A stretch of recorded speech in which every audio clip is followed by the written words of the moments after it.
Munde, who is now DCF Central Chanda, a very dynamic officer, young officer, and who has done a lot of work in the field, especially in his earlier posting in Pusar. He was very much uh, in action with these two acts. That's why we have kept his lecture for Maharashtra Felling of Trees Regulation Act 1964 and the rules thereunder, and the sale of trees by occupants belonging to scheduled tribes. And let me tell you, these two acts are important not only from the point of view of the exam, but in day-to-day working also. This will be of great use to you if you try to understand. And I must warn you that this is the one aspect of forestry or forest management which has earned us a very bad name, or our image in the society is made because of this. How we regulate the felling of trees in the uh, whole of our forest, not only in the forest but also on the non-forest areas.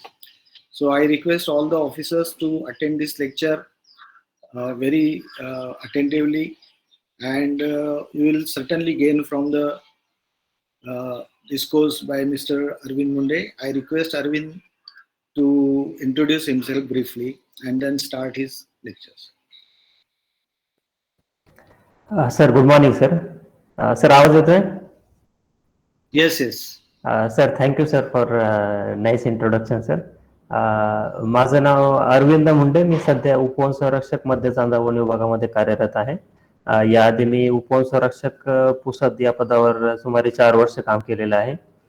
आणि सरांनी मला जबाबदारी दिली होती की आपल्या विद्यार्थ्यांना किंवा जे परीक्षेसाठी बसणार आहेत त्यांना विभागीय परीक्षेमध्ये चांगल्या मार्काने पास व्हावेत किंवा पास व्हावे जास्त महत्वाचं आहे.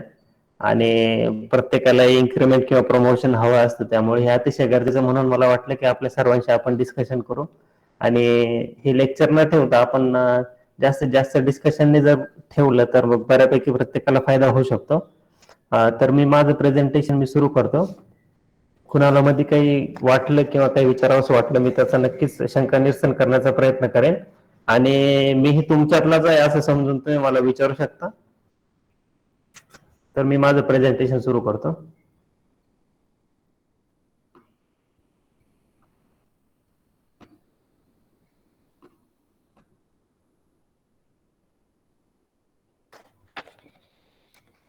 आय होप की स्लाइड सर्वांना दिसत आहे हे. येस, दिसते. तर पहिली जबाबदारी माझी अशी की हे ऍक्ट दोन्ही सांगताना की तुम्हा सर्वांनी हे एक्झाम यशस्वीरित्या पार करावे, पास करावे, जेणेकरून तुम्हाला तुमचे वेतनवाढ किंवा पुढील पदोन्नती मिळू शकते.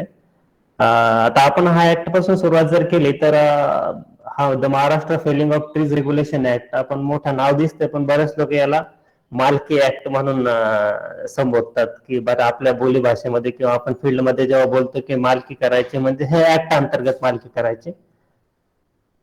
आणि त्या निमित्ताने तुम्हा लोकांना मला जर सांगायचं ठरलं तर की हे तुमचे हे मला प्रेझेंटेशन देण्याची संधी मिळाली, जेणेकरून मला पुन्हा अभ्यास करायचा योग आला, म्हणून मी सरांना तुम्हा सर्वांना धन्यवाद देतो की मला ऍटलिस्ट पुन्हा उजळणी करायचा चान्स मिळाला. तर आपण सुरू करूयात की माझा पहिला उद्देश हेच होता की आपण ही एक्झाम पास करा. मी आतापर्यंत 3 वेळा म्हटलं, म्हणून माझा उद्देश होता की कमीत कमी तुम्हाला लोकांना की प्रश्न कुठले आलेले आहेत. तर परीक्षेच्या दृष्टीने जर विचार केला तर प्रश्न अशा पद्धतीने आलेले आहेत. मी हे पहिल्यांदा दाखवून देतो की काय काय प्रश्न आले होते आणि शेवटी आपण त्याची उजळणी करू शकतो, जेणेकरून तुम्ही कॉन्फिडंट व्हाल की ह्या ऍक्ट बद्दल कुठला जरी प्रश्न आला तरी आम्ही त्याची उत्तर देऊ शकतो. तर डेफिनेशन आहे ट्री ऑफिसरची. तुम्ही हे जर व्यवस्थित लक्ष दिलं तर बघा प्रत्येक वर्षी कमीत कमी 10 ते 15 मार्क्सच्या ऍव्हरेज मध्ये प्रश्न यावरून विचारले जातात. आणि ही आपल्याला चांगली संधी की 10 ते 15 मार्क्स आपल्याला सहजासहजी मिळवायचे, कारण 150 मार्क्स पैकी 10 ते 15 मार्क्स चांगले भेटीस ठेवतात. तर ट्री ऑफिसरचे डेफिनेशन आहे, नंतर शेड्यूल ट्रीज कोणत्या कोणत्या आहेत, त्यांचे बॉटनिकल नेम्स काय आहेत, नंतर कुठले कुठले पॉवर्स ऑफ ट्री ऑफिसर आहे. आणि हे मी सगळे माझ्या प्रेझेंटेशन मध्ये कव्हर केलं. तुम्हाला ऍक्ट मध्ये मी सेक्शन मध्ये बोर करणार नाही, पण नेमकं कसं पेपरमध्ये प्रश्न आल्यावर कसं लिहू शकतो आपण आणि कशा पद्धतीला असायला पाहिजे ते मी सांगण्याचा प्रयत्न करणार आहे. प्रत्येक वेळेस बघा शेड्यूल ट्रीज आपल्याला वारंवार विचारले गेले. त्यानंतर प्रोसिजर कशी असणार आहे परमिशनची फिलिंगची, त्यानंतर ट्री ऑफिसर ऑथराइज ऑफिसरचं डेफिनेशन आहेत. नंतर 19 मध्ये एक एक मार्क्सचे प्रश्न आहेत, जसे की ऍक्ट कुठे ऍप्लिकेबल आहे, नंतर परमिशन कधी डीम टू बी ग्रँटेड असणार आहे, परमिशन कुठे नाकारायची नाहीये, परमिशन समजा हे आपल्याला आपल्या व्हायोलेशन केलं, समजा आपल्या प्रोव्हिजनच्या कॉन्ट्राव्हेन्शन केलं तर त्याचे काय पेनल्टीज आहेत. त्यानंतर 2021 मध्ये पुन्हा तसे 2-2 मार्क्सचे 3-3 मार्क्सचे प्रश्न आले होते की इंडियन फॉरेस्ट ऍक्ट मधले ट्रीची डेफिनेशन काय, इथल्या ट्री मधली डेफिनेशन काय, नंतर परत कुणाला त्यांचे थिनिंग करायचे असेल तर त्यासाठी परमिशन घ्यावी लागेल का, लागेल तर मग कशी घ्यावी लागेल किंवा देता येईल की नाही, तर अशा पद्धतीने परत अपील करायचे असेल तर किती दिवसामध्ये अपील करायला हवे. तर अशा पद्धतीने प्रश्न आलेले, तर हे प्रश्न आपण शेवटी सुद्धा घेऊ. पण मला अशी आयडिया द्यायची होती की कुठले प्रश्न आपल्याला आतापर्यंत रेग्युलरली येतात. तर काही पाहिलं तर तुम्ही काही प्रश्न खूप फ्रिक्वेंटली विचारले जातात. तर आपण आता सुरू करूयात की नक्की काय ऍक्टचं ऑब्जेक्टिव्ह आहे. तर की काही झाडांचे सर्टन ट्रीज म्हटले इथे, त्याच्यामध्ये ट्रीज किंवा सरसकट ट्रीज म्हटलेले नाहीत. To make better provision for regulating the felling of certain trees. आपण पाहू सर्टन ट्रीज म्हणजे काय, in the state of Maharashtra for the purpose of preservation, म्हणजे प्रिझर्वेशन करण्याच्या हेतूने काही ट्रीजचं आपल्याला रेग्युलेशन करायचं आहे, तर त्याच्यासाठी हा मेजर ऑब्जेक्टिव्ह आहे. त्यानंतर protection of the soil against erosion. आपल्याला आता सगळे सायन्समध्ये आपण शिकतोच आहे की आपल्या झाडांच्या रूट सिस्टममुळे आपल्याला इरोजन मध्ये, सॉइल इरोजन मध्ये खूप मोठा फायदा मिळतो. आणि नंतर की to ensure that trees being cut are replaced in equal number, म्हणजे हे बघायचं की जे झाडं कापली जातात त्याच्या इक्वल नंबर मध्ये झाडं लावली जातात. तर माझ्या मते हे ऑब्जेक्टिव्ह सर्वांना एकदा जर क्लिअर झालं तर आपण पुढे मूव्ह करूयात.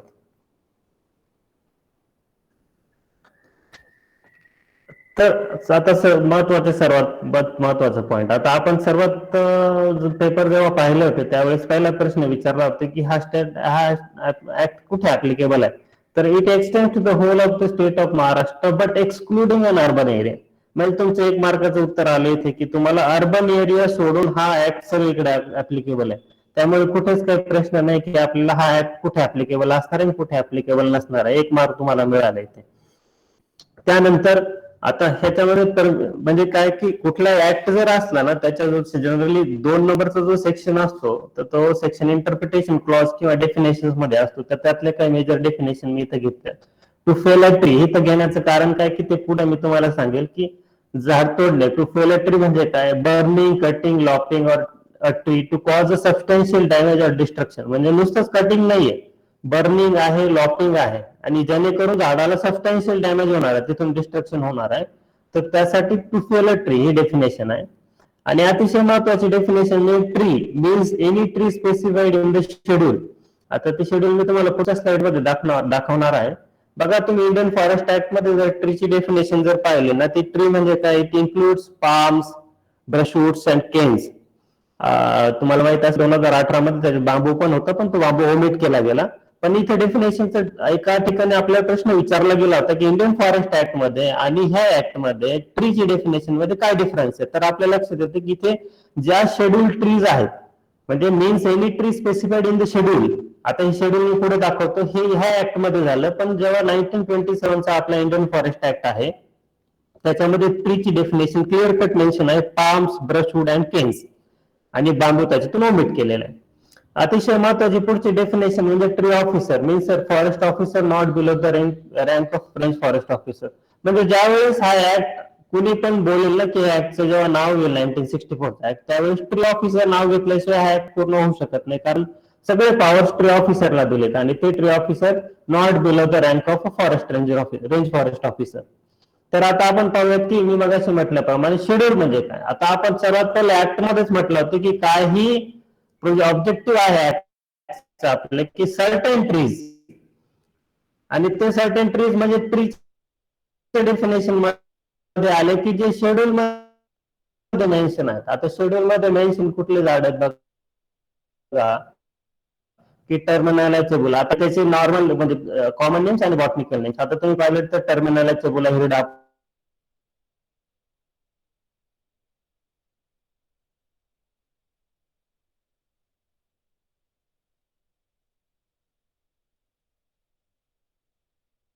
तरी आपल्याला माहिती आहे टिकचं सायंटिफिक 8 नंबरचा जर पाहिलं सँटलम तर 23 मार्च 2021 रोजी महाराष्ट्राने गॅझेट इश्यू केलं की सँटलम अल्बम शेड्यूल ट्रीज मधून काढण्यात आलं. त्यामुळे सध्या सँडल यामध्ये इन्क्लूड झालेलं नाहीये. त्यानंतर टेरोकार्पस मार्सुपियम ज्याला बीजा म्हणतो आपण, नंतर ऍडेना कार्डिफोलिया हल्दू, उजेनिया डॅल्बर्जिडिस तर तिवस, टर्मिनाला टोमेंटोसा एन, टर्मिनाला पेनिकुलेटा किंग, हार्डविकिया बिनाटा अंजन, सायझिजम क्युमिनी जांभूळ. आता मँग्रोव्ह मध्ये जरी दिलं तर मँग्रोव्ह मध्ये बऱ्याच काही प्रजाती असे नमूद केलेल्या आहेत. आपल्याला प्रत्येक वेळेस प्रश्न एक तर 5 किंवा 10 झाडांची नावे प्लस त्यांचे बॉटनिकल नेम्स अशा पद्धतीने विचारलं गेलं तर मँग्रोव्ह मध्ये तुम्हाला नुसतं मँग्रोव्ह लिहून चालणार नाही, मँग्रोव्ह मध्ये एखादी प्रजाती लिहावी लागेल. जसे की रायझोफोरा मुक्रानाटा, रायझोफोरा एपिकुलाटा, मी इथे द्यायचं राहिलं माझं, पण तरी ह्या 2 प्रजाती तुम्ही मुख्यत्वे लिहू शकता इथे. तर अशा पद्धतीने आपला दुसरा सुद्धा प्रश्न कव्हर झालाय की आपण ही ट्री, जर आधीची स्लाइड आपण जर पाहिली, ट्री म्हणजे काय, ह्या शेड्यूल मध्ये जे नमूद आहे तेच ट्री, याच्या व्यतिरिक्त बाकी ट्री म्हणून ह्या ऍक्ट मध्ये नमूद नाही येत आणि बाकी दुसऱ्या ऍक्ट मध्ये त्याचा ट्री वेगळ्याने नमूद आहेत. तर आता महत्वाचं की पुढचा प्रश्न होता की आपण परमिशन कशी घ्यायला पाहिजे की जर शेड्यूल ट्रीचे जर झाड तोडायचे असेल की तर त्यासाठी पुढे कसं करावं लागेल. तर पहिल्यांदा ऍप्लिकंटने ट्री ऑफिसरला एका विशिष्ट फॉर्म मध्ये ऍप्लिकेशन करणे अपेक्षित आहे. आता बघा की जे आता रेंज फॉरेस्ट ऑफिसर हे अटेंड करत आहेत प्रेझेंटेशन, तर त्यांना हा अनुभव जास्त असेल. त्यांच्या व्यतिरिक्त बाकी जे एसीएफ वगैरे असतील तर त्यांच्याकडे डायरेक्ट असे ऍप्लिकेशन्स येत नाही. तर ट्री ऑफिसर म्हणजे range not below the rank of range forest officer यांच्याकडे असे फॉर्म्स येतात. त्यानंतर आपल्याला ट्री ऑफिसरने म्हणजे not below the rank of range forest officer, आता मी वारंवार उजळणी करून घेतोय, म्हणजे तुम्ही कधी ट्री ऑफिसर आलं की not below the rank of range forest officer, range forest officer नाही म्हणायचं आपण, प्रत्येक जण म्हणतो ट्री ऑफिसर म्हणजे रेंज फॉरेस्ट ऑफिसर, तसं नाही, not below the rank of range forest officer. Tree officer shall acknowledge application in 7 days, म्हणजे त्यांनी जी ऍप्लिकेशन समजा एखाद्याने केली तर 7 दिवसामध्ये त्याला ऍप्लिकेशन एक्नॉलेज करावं लागेल की हा यस तुझी ऍप्लिकेशन आम्हाला मिळाली म्हणून. एक्नॉलेज इन द सेन्स की त्याला आपण रिसिप्ट देतो बऱ्याच वेळा. आणि नंतर मग त्या ट्री ऑफिसरने की डिटेल एन्क्वायरी करायला पाहिजे की तिथल्या जागेची ओनरशिप कोणाची, त्यानंतर फॉरेस्ट पासून किती एरिया आहे, त्यानंतर किती झाडे आहे. तर अशा पद्धतीने एक डिटेल त्याच्यामध्ये एन्क्वायरी ट्री ऑफिसरने करणे अपेक्षित आहे. हे सगळं केल्यानंतर की ट्री ऑफिसरला जर वाटलं की काही त्याला परमिशन देता येते किंवा परमिशन देता येत नाही, तो ग्रँट पण करू शकतो, रिफ्यूज पण करू शकतो. तर हे ट्री ऑफिसरचे अधिकार आहेत की त्याला ते ग्रँट सुद्धा करता येते आणि रिफ्यूज सुद्धा करता येते. पण एक गोष्ट असं आहे की समजा ट्री ऑफिसरने जर 60 दिवसामध्ये त्याची ऍप्लिकेशन आल्यानंतर, त्याचं एक्नॉलेजमेंट झाल्यानंतर किंवा त्याला आपण रिसिप्ट दिली त्याच्या ऍप्लिकेशनची किंवा आपण त्याचं ऍप्लिकेशन एक्नॉलेज केलं नाही, तर 3 गोष्टी की त्याचे ऍप्लिकेशन आपल्याकडे आले, आपण एक्नॉलेज केलं एक गोष्ट, त्याला रिसिप्ट दिली आपण ती दुसरी गोष्ट, किंवा त्याचे ऍप्लिकेशन आपण एक्नॉलेज केले नाही 60 दिवसामध्ये, तर the permission applied shall be deemed to have been granted, म्हणजे ती परमिशन त्याला दिली गेली जाईल असे समजले जात आहे. हे महत्वाचं आहे की हा सुद्धा एक प्रश्न आहे की कोणत्या केसमध्ये परमिशन त्याला deemed to have been granted. तर तुमचा हा सुद्धा प्रश्न कव्हर झाला की समजा एखाद्या वेळेस ट्री ऑफिसरने त्याला 60 दिवसामध्ये त्याने ऍप्लिकेशन केली, त्याचे एक्नॉलेज केलं नाही, त्याला रिसिप्ट दिली, त्याच्यानंतर एक्नॉलेज केलं नाही किंवा त्याला ऍप्लिकेशन त्याचे एक्नॉलेज केले नाही, तर ती परमिशन ग्रँटेड समजली जाईल. त्यानंतर समजा ट्री ऑफिसरला परमिशन जर रिफ्यूज करायची ठरली, तर समजा वाटलं त्याला की परमिशन रिफ्यूज करायची, तर तो पुढचा अपील कलेक्टरकडे करू शकतो. आता याच्यामध्ये कलेक्टरचे डेफिनेशन क्लिअर कट आपल्याला दिलेले, collector includes a revenue officer appointed by the state government. म्हणजे हे प्रत्येक वेळेस आपल्याला मी उजळणी करून घेत आहे की कोणाकोणाला काय काय पॉवर दिलेले. मग कलेक्टरला अपील करू शकतात 30 दिवसामध्ये of the receipt of order, म्हणजे समजा ट्री ऑफिसरने ऑर्डर केली की तुम्हाला आम्ही परमिशन नाकारत आहोत, तर ती परमिशनची रिसिप्ट त्या व्यक्तीला झाल्यानंतर तो त्या कलेक्टरकडे अपील करेल. मग कलेक्टर काय करेल, त्यांना की एक रिजनेबल ऑपॉर्च्युनिटी देईल, त्यांना संधी देईल की तुम्ही तुमचं म्हणणं मांडा. इथं बघा प्रिन्सिपल ऑफ नॅचरल जस्टिस तुम्ही वारंवार मी पुढे जाईल तर फॉलो होत आहे की तुम्ही ज्यावेळेस त्यांना एक ऑपॉर्च्युनिटी ऍप्लिकंटला दिली जाईल की तुमचं म्हणणं काय, त्यानंतर कलेक्टरला जे योग्य वाटेल तर ती एक just and proper order collector करू शकतात. आता थोडं पुढे जाऊयात आपण. मला वाटतं आतापर्यंत आपण क्लिअर आहात काय काय बोलत आहे नक्की.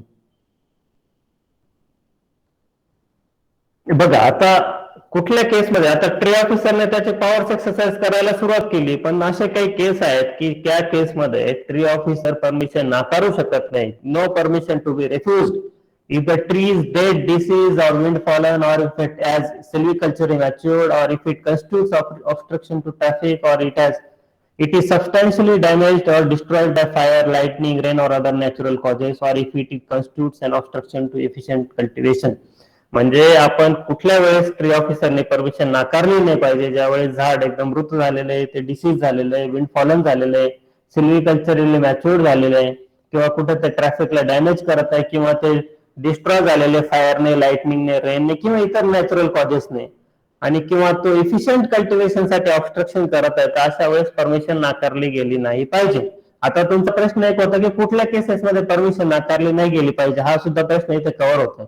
पण समजा अशा वेळेस परमिशन त्यांना दिली गेली, shall be granted on the condition that त्यांनी इक्वल नंबर ऑफ ट्रीज लावणे अपेक्षित आहे. ज्यावेळेस अशी परमिशन त्यांना नाकारली जात नाही, पण त्यावेळेस त्यांनी इक्वल नंबर ऑफ ट्रीज त्याच प्रजातीचे किंवा दुसऱ्या प्रजातीचे त्याच जागेवर किंवा दुसऱ्या जागेवर आजूबाजूला त्यांनी येणाऱ्या पावसाळ्याच्या सीझन मध्ये, प्लॅन्टिंग सीझन मध्ये त्यांना इक्वल नंबर ऑफ ट्रीज लावणे अपेक्षित आहे. तर हे जास्त महत्वाचं आहे की त्यांनी जरी परमिशन त्यांना द्यायची असेल, रिफ्यूज नाही करता येत पण द्यायची असेल, तर त्यांना plant equal number of trees.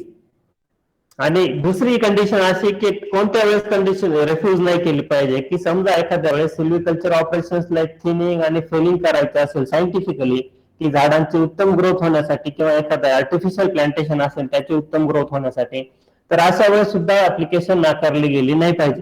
म्हणजे बघा ह्या दोन केसेस झाल्या की कुठल्या वेळेस आपल्याला ऍप्लिकेशन नाकारली नाही गेली पाहिजे. अजून एक प्रश्न एका ठिकाणी असा होता की समजा आर्टिफिशियल प्लांटेशन मध्ये एखाद्याला थिनिंग करायचे असेल, तर त्यावेळेस आरएफआयने परमिशन दिली पाहिजे का नाही दिली पाहिजे.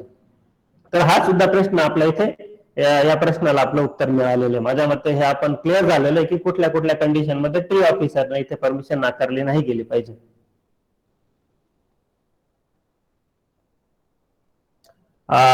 प्रोसिजर मध्ये आपण आता पुढे सुरू करत आहोत की समजा त्यांनी ऍप्लिकेशन सबमिट केल्यानंतर आपण हा प्रोसिजरचा पार्ट आहे. ज्यावेळेस तुम्हाला प्रोसिजर आहे त्यावेळेस तुम्ही हे नमूद करू शकता की आपल्याला तो सर्वे नंबर, मग तो नोटिफाईड फॉरेस्ट लँड नाहीये, नियर बाय फॉरेस्ट लँड किती असणार आहे, नंतर त्यानंतर हे जे फील्ड मध्ये होतं त्याबद्दल मी नमूद केलंय की राऊंड ऑफिसरला फील्ड इन्स्पेक्शन मध्ये जातात, नंतर राऊंड ऑफिसर त्याचे पंचनामा ड्रॉ करतात, नंतर प्रजातीची कुठली प्रजाती आहे, कोणत्या किती नंबर आहेत त्याचे गोलाई काय आहे, त्यानंतर त्या झाडांना कोणती झाड तोडायची त्याची मार्किंग केली जाते, नंतर रेंज ऑफिसर म्हणजे tree officer not below the rank of range forest officer ते जागेवर जाऊन फील्ड इन्स्पेक्शन करतात, आणि नंतर आरएफओ ते जागेवर जाऊन त्यानंतर पाहिल्यानंतर मग ऑर्डर देतात, फिलिंगची ऑर्डर दिली जाते आरएफओ कडून.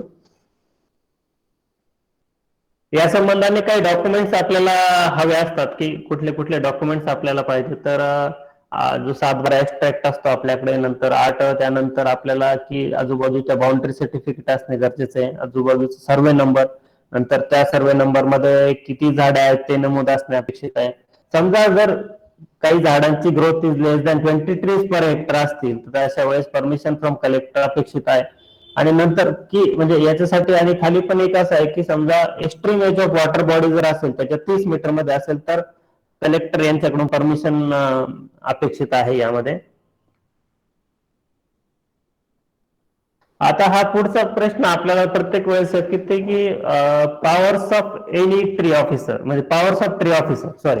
तर प्रत्येक वेळेस हा प्रश्न आलेलाच आहे, आणि त्यामुळे आपल्याला माहित असायला पाहिजे की आपण हे जर दोन सेक्शन व्यवस्थित कोट केले, सेक्शन 3(1) आणि सेक्शन 3(8), तर त्याच्यामध्ये आपल्याला पॉवर्स लक्षात येईल. तर मी पहिला घेतो की no person shall fell any tree or cause such tree to be felled in any land whether of his ownership otherwise except with the previous permission in writing of tree officer duly informed by the state government in that behalf.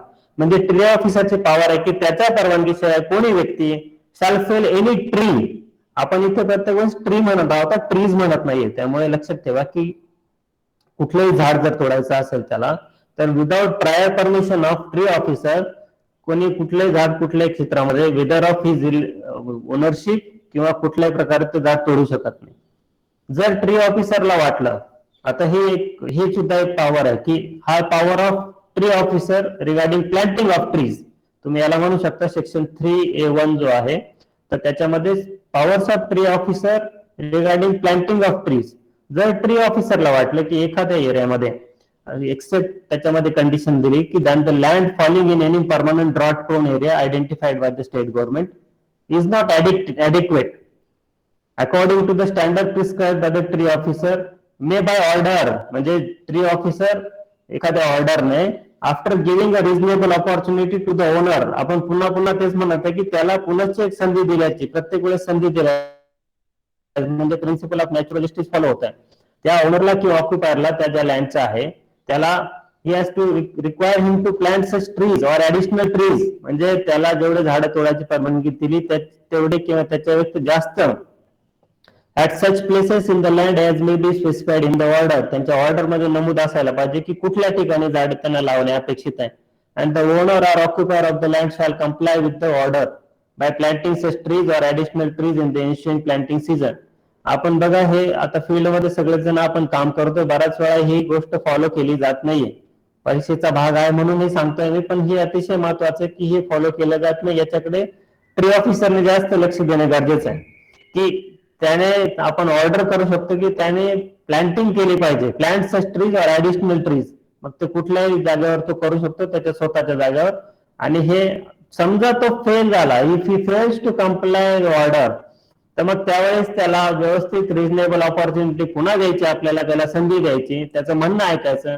Otherwise त्याच्याकडे जर recover the expenditure after giving notice of demand for the amount payable by him, म्हणजे आपण त्याच्याकडून expenditure recover करू शकतो की त्याला एक नोटीस द्यायची आपण की तू एवढे एवढे अमाऊंट आम्हाला पे करायची. जर ती अमाऊंट त्यांनी विदिन टाइम पे केली नाही तर त्याला recovery with interest 6% per annum and other incidental expenses, म्हणजे आपण त्याची रिकव्हरी विथ 6% पर एनम आणि त्याच्यासाठी लागणारे जे काही इतर आवश्यक खर्च आहेत त्याची सुद्धा आपण रिकव्हरी त्याच्याकडून करू शकतो. तर ही अतिशय जास्त महत्वाचे, परंतु मला अजून कुठे दिसत नाही लोक की आपण हे फॉलो करतो म्हणून. तर पॉवर्स ऑफ ट्री ऑफिसर मध्ये आपण पहिल्यांदा जर पाहिलं की ट्री ऑफिसरच्या परवानगीशिवाय कुठले झाड कुठे तोडू शकत नाही. दुसरं ट्री ऑफिसरचे पॉवर आहे की त्यांनी दुसऱ्या व्यक्तीला ऑर्डरने सांगू शकतो की प्लांट काही ट्रीज. त्यानंतर शेवटचं जर आपण जर पाहिलं तर all inquiries and proceeding before tree officer shall be deemed to be judicial proceeding within the meaning of section 193, 219 and 228 of the IPC, म्हणजे आयपीसीच्या ह्या कलमान्वये ह्या ज्या काही इन्क्वायरीज प्रोसिडिंग होतील त्या सगळ्या ज्युडिशियल प्रोसिडिंग म्हणून कन्सिडर केल्या जातील. तर आपला हा सुद्धा प्रश्न कव्हर झालेला आहे की पॉवर्स ऑफ ट्री ऑफिसर म्हणजे काय. त्यानंतर पुढे एक प्रश्न येतो, आपण ऍक्टच्या सेक्शन नुसार पण जात आहोत आणि आपण परीक्षेच्या प्रश्नानुसार पण जात आहोत. तर आता पुढचा आपला प्रश्न आहे की म्हणजे प्रत्येक वेळेस विचारतात की पेनल्टी कशासाठी, पेनल्टी काय म्हणून आपण. Any person who without permission being granted or deemed to have been granted. आता ग्रांटेड पण माहित झालं आपल्याला, deemed to have been granted म्हणजे समजा त्यांनी ऍप्लिकेशन केली ना आपण त्याची ऍप्लिकेशन एक्नॉलेज नाही केली विदिन 60 डेज मध्ये, तर deemed to have been granted. To fell any tree, to fell any tree, to fell ची डेफिनेशन मगाशी आपण पाहिली होती की cutting, burning, lopping which will be causing substantial damage or destruction. आणि त्यानंतर फेल एनी सच ट्री, पुन्हा आपण ट्री म्हणत आहोत, आपण ट्रीज म्हणत नाही, म्हणजे एक जरी झाड तोडलं त्याने. Causes to be fell shall be liable to such penalty not exceeding 1000 rupees as the tree officer empowered under section 3. म्हणजे आपण 1000 रुपये पेक्षा जास्त नाही अशा पद्धतीने सच ट्री म्हटलंय, आपण एका झाडासाठी म्हणतो. अशा भरपूर झाड असतील तर आपण त्यानुसार कॅल्क्युलेशन करू शकतो. आफ्टर होल्डिंग अ इन्क्वायरी म्हणजे चौकशी केल्यानंतर त्याला पुन्हा एक संधी दिल्यानंतर, पुन्हा आपण म्हणत आहे giving such person an opportunity of doing hear, त्याला संधी दिली, आपण ऐकून घेतलं त्याचं आणि त्यांना वाटलं की योग्य पद्धतीने ते त्याच्यामध्ये फिट होत आहे, ट्री ऑफिसरला वाटलं तर ते ऑर्डरने ती ऑर्डर करू शकतात की त्याला 1000 रुपयापेक्षा जास्त नाही अशा पद्धतीने त्याला फाईन पेनल्टी लावू शकतात. त्यानंतर जी प्रॉपर्टी असेल जी गव्हर्नमेंट प्रॉपर्टी नाही, कारण हे सगळे जण जी झाडं आहेत ते आपण असं कन्सिडर करून आहे की अदर दॅन गव्हर्नमेंट प्रॉपर्टी, ती फोरफिट करतील टू द स्टेट गव्हर्नमेंट. त्यानंतर त्यातले जे काही असतील म्हणजे त्या फेलिंगसाठी किंवा त्याच्यासाठी लागणारे आवश्यक जे अवजार जसं tools, boats, vehicles or other conveyance used in felling and reviewing any such tree, तर ते सुद्धा फॉरफिट केले जातील. तर हे अतिशय महत्वाचं आहे आणि हे फॉरफिट करू शकतो, म्हणजे आपल्याला ट्री ऑफिसरला ते पॉवर दिलेले. तर आता म्हणजे आपण सेक्शन 3 बद्दल फेलिंग बद्दल बोललो, पण फक्त फॉरेस्ट ऑफिसरनेच ट्री ऑफिसरनेच कॉग्निझन्स घ्यायला पाहिजे का? तर याच्यामध्ये अतिशय महत्वाचं आहे की पुढे आपल्याला contravention of section 3 to be reported by certain officers हे सुद्धा आपल्याला नमूद आहे की समजा revenue officer, forest officer, police officer, तर रिव्हेन्यू ऑफिसरची डेफिनेशन त्यांनी याच्यामध्ये अशी दिलेली आहे की रेव्हेन्यू ऑफिसर म्हणजे असा ऑफिसर आहे की means revenue officer with in the meaning of the code. म्हणजे त्यांना रेव्हेन्यू ऑफिसरची डेफिनेशन आपल्याकडे दिली, नंतर फॉरेस्ट ऑफिसरची डेफिनेशन आपल्याला आपल्या ऍक्ट मध्ये दिलेली की इंडियन फॉरेस्ट ऍक्ट नंतर जो ऑफिसर आहे तो forest officer, police officer shall be bound. म्हणजे हे 3 ऑफिसर जे आहेत ना, त्यांना समजा वाटलं कुठे की अशी इन्फॉर्मेशन जर त्यांना मिळाली, त्यांनी ती लगेच त्यांच्या नॉलेजमध्ये समजा ज्याही वेळेस कधी त्यांना वाटत आहे की समजा सेक्शन 3चं कॉन्ट्राव्हेन्शन होत आहे, व्हायोलेशन होत आहे, तर ते इमिडिएट त्याचं कॉग्निझन्स घेतील आणि ते इमिडिएट इन्फॉर्मेशन देतील. आणि त्यासाठी समजा असं कधी एखाद्या ठिकाणी वाटत आहे त्यांना की अशा वेळेस अशी झाडं तुटली जाऊ शकतात किंवा तोडण्याचा कोणाचा मानस आहे किंवा लाईकली टू बी फेल, तर अशा वेळेस they will take all reasonable measures to prevent such contravention. तर हे जास्त महत्वाचं आहे की नुसतं फॉरेस्ट ऑफिसरच नाही तर रेव्हेन्यू ऑफिसर, पोलीस ऑफिसर सुद्धा याच्यामध्ये जास्त महत्वाचे आहेत. नंतर खाली त्यांनी क्लिअर नमूद केलंय की any revenue officer not below the rank of an अवल कारकुन और नायब tahsildar, forest officer not below the rank of RFO and police officer not below the rank of sub inspector may enter upon any land. कुठल्याही जागेवर entry करू शकतात, act सांगत आहे आपल्याला. विथ फाउंड ज्याच्यामध्ये आपल्याला त्यांना वाटत आहे की कॉन्ट्राव्हेन्शन झालेलं आहे सेक्शन 3चं, विदाउट परमिशन झाड तोडलेले आलेत, अशा पद्धतीने जर त्यांना वाटलं तर ते कुठल्या लँडवर एंटर करू शकतात, त्या लँडवर जाऊन तिथलं सीज करू शकतात सच फिल्ड्री और एनी लॉपिंग विथ इट्स प्रोड्यूस. त्याच्याबरोबरचे जे काही टूल्स असतील, बोट्स असतील, व्हेकल्स असतील, अदर कुठले कन्व्हेन्सेस त्यांनी वापरले असतील ते सगळे सीजर ते त्यानंतर केल्यानंतर ते सगळे सीजर ते ट्री ऑफिसरला रिपोर्ट करतील. तर हे जास्त अतिशय महत्वाचं आहे की याच्याबद्दल कधी प्रश्न विचारला गेलेला नाही, पण आपल्याला माहित असायला पाहिजे की ट्री ऑफिसर बरोबर दुसऱ्या कुठल्या ऑफिसरचे कुठले त्याच्यामध्ये त्यांनी ड्युटीज दिलेल्या आहेत. आता ज्यावेळेस ऍक्ट येतो त्यावेळेस नेहमी त्यांचे रूल्स येतात आणि ऍक्टच्या शेवटी कधी पण नमूद असते की कुठले पण स्टेट गव्हर्नमेंट रूल्स फ्रेम करू शकतात. तर फक्त त्याच्यामध्ये जे ठळक मुद्दे आहेत ते मी आपल्या पुढे सांगू इच्छितो की जो रेग्युलेशन ऍक्ट त्याचा आहे त्याचे सर्वात पहिले 1967 ला रूल्स आले होते. त्याच्यामध्ये सगळीकडे ट्री ऑफिसरच्या ऐवजी रेव्हेन्यू ऑफिसर शब्द नमूद होता. त्यानंतर 1989 ला एक अमेंडमेंट झालं, गॅझेटमध्ये आपल्या आलं की range forest officer to be the tree officer for the purpose of section 3(1). म्हणजे इथे क्लिअर झालं की रेंज फॉरेस्ट ऑफिसर्सला ट्री ऑफिसर म्हणून गॅझेटमध्ये नोटिफिकेशन मिळालं. आणि त्यानंतर the Maharashtra felling of trees regulation amendment rules 2005 मध्ये आले की revenue officer word shall be substituted by tree officer. म्हणजे त्यानंतर ट्री ऑफिसरचाच वर्ड प्रचलित झालेलं आहे. तर असे 3 रूल्स मध्ये याचं वेगवेगळे नवीन रूल्स अमेंडमेंट्स आलेले. तर माझ्याकडून जेवढं सांगायचं होतं तेवढं सांगण्याचा मी प्रयत्न केलेला आहे. मला वाटतंय की सर्वजण ऐकत असणार अशी अपेक्षा आहे माझी.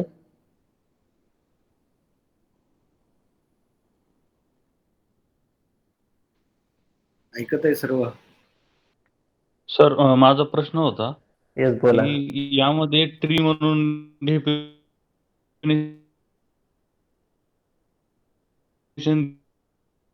दिलेली आहे, परंतु एखादं सॅपलिंग असेल म्हणजे त्याची ठराविक झाली ट्री म्हणून धरण्यात यावं का?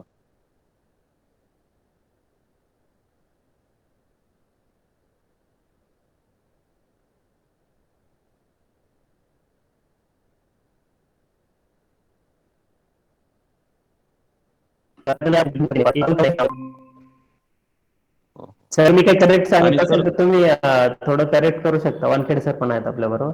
नाही आता त्यात क्लिअर आहे ना, जर आपल्याला थिनिंग करायची असेल येस सर, तर थिनिंग इज अलाउड. म्हणजे त्यात मग त्यावेळी कसं सॅपलिंग जर असतील बॅक साईडला तर त्या सॅपलिंग कापावं लागतील ना तुम्हाला. हो हो. आणि सर त्याच्यामध्ये लॉपिंग पण म्हटलंय. एखादी फांदी जरी तोडायची म्हटली त्या ठराविक शेड्यूल ट्रीज मधली, तरी सुद्धा परमिशन लागेल. येस येस येस, परमिशन लागेल. पण आपण याच्यामध्ये ना की एक माझं एका ठिकाणी आपल्याला सांगायचं राहिलं की हे आर्टिफिशियल प्लांटेशन्सला आहे ना की म्हणजे ज्यावेळेस आपण प्लांटिंग ऑफ ट्रीज म्हणतो की ज्यावेळेस त्यांनी ट्री ऑफिसरने प्लांटिंग ऑफ ट्रीजचे जेव्हा ऑर्डर देतात त्यावेळेस that shall not be applicable to the artificial plantations. म्हणजे आर्टिफिशियल प्लांटेशन्स फेल झाल्यानंतर की आवश्यकता नाही त्यांना की पुन्हा 30 झाडे लावायला पाहिजे असं त्याच्यात ऍक्च्युली नमूद आहे. अच्छा. सर, माझा एक बोला. प्रश्न असा आहे की जे प्रोटेक्टेड एरिया मधले RFO असतात, वाईल्ड लाईफ सँक्च्युरी किंवा नॅशनल पार्क मध्ये, किंवा कधी कधी बफर एरियाला टेरिटोरियल एरिया ऍडजस्टमेंट असते, आणि बफर एरियातली जे गावं असतात त्याच्यातले फार्मर्स जेव्हा ट्री फिलिंगची परमिशन मागतात, तर प्रोटेक्टेड एरियातले RFO ट्री फिलिंग ऑफिसर आहेत का, हा प्रश्न आहे सर. नाही, ट्री त्याच्यात तसं नमूद नाही. आपल्याला रेंज फॉरेस्ट ऑफिसर नमूद आहे. त्यामुळे फक्त एवढंच आहे की आपल्याला वेगवेगळे रूल्स आणि ऍक्ट्स आहेत की प्रोटेक्टेड एरियामध्ये जर फिलिंग द्यायची असेल तर ते फिलिंग देता येते की नाही तो एक प्रश्न, कारण त्याच्यामध्ये देता येत नाही आपल्याला. पण त्या अधिकारामध्ये RFO आहे, असं नाही की RFO ला पॉवर्स नाही प्रोटेक्टेड एरियाच्या आहेत, पण प्रोटेक्टेड एरियामध्ये ट्री फिलिंग अवॉइड असते हे माझ्या माहितीप्रमाणे. सर नमस्ते, मी सर याच्यामध्ये ऍड सर करू इच्छिते. Yes please. सर, प्रोटेक्टेड एरियामध्ये ट्री फेलिंगसाठी म्हणजे आपण स्वतः ट्री फेलिंग तर करत नाही, पण ऍडजॉइनिंग एरिया जसं सर म्हणतात की ऍडजॉइनिंग एरियामधला बफर एरियामधल्या ट्री फेलिंगसाठी जर कोणी ऍप्लिकेशन केलं तर तिथले जे टेरिटोरियल RFO आहेत त्यांना सर तो अधिकार आहे ट्री फेलिंगचा. येस येस, एक्झॅक्टली मॅडम, बरोबर. अंकिता, त्यांना अधिकार आहे हे कुठून आलं? कोण म्हणजे there is any order? Sir, आपल्या ट्री फेलिंग ऍक्ट किंवा आपल्या MLRC अंडर शेड्यूल ट्रीज असतील तर आपला tree felling act, non schedule साठी आपलं MLRC नुसार सर. नाही नाही, तुम्ही म्हणताय टेरिटोरियलला अधिकार आहे, तुम्हाला नाही, अशा हा, सर. प्रकारचं कुठली ऑर्डर आहे का? मेंढे साहेबांना तेच विचारायचं आहे हा, की सपोज आता एक सँच्युरी आहे आणि त्याच्यामध्ये काही गाव आहे which are physically located within the boundary, हो बरोबर सर. आहे, बट दे आर हो, not sir. Part of the सँच्युरी, कारण ते village area has been excluded ज्यावेळी बरोबर, डिक्लेरेशन सर. झालं. हा. तर अशा गावातलं जर फेलिंग करायचं असेल तर वाईल्ड लाईफचे RFO घेऊ शकतात का किंवा देऊ नाही शकत नाही, सर, असं त्यांचा प्रश्न आहे. सर सेपरेट अशी कोणती ऑर्डर नाहीये, पण मागे हा एक प्रश्न आला होता एकदा असाच फील्डमध्ये. त्यावेळेस सर धोंगडे सरांसोबत या विषयावर चर्चा केली होती डिटेल, त्यावेळेस त्यांनी हे एक्सप्लेनेशन दिलं होतं सर. सर, मी इथे थोडं ऍड एक्सप्लेनेशन करू काय दिलं इच्छितो. ते सांगा ना, काय दिलं sir explanation? Sir sir tree ऑफिसरचे म्हणजे प्रत्येक taluka wise even division wise कोण कोण ट्री ऑफिसर राहतील त्याची एक लिस्ट बहुतेक निघाली होती असं माहिती आहे सर. आता आमची जॉईनिंग 2018 नंतर आहे, त्याच्यामुळे आमच्या रात्यामध्ये ते आलेली नाही आहे. आली असती तर ते निश्चित आम्हाला माहित असतं सर.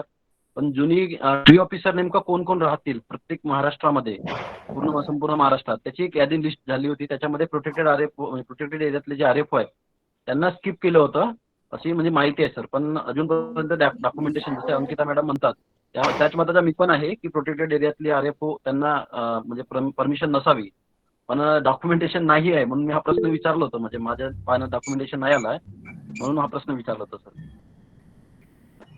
निश्चितच अशा प्रकारची कुठली ऑर्डर असल्याचं मलाही काही माहित नाही आहे. नाही सर, अशा पद्धतीने कुठे नाहीत. मेंढे साहेब जसं म्हणताय ना की असं ट्री ऑफिसर साठी कुठे केलेले आहेत, तर अशा पद्धतीने माझ्या पण आजवर कुठे पाहण्यात आलेले नाही असे काही ऑर्डर आहेत.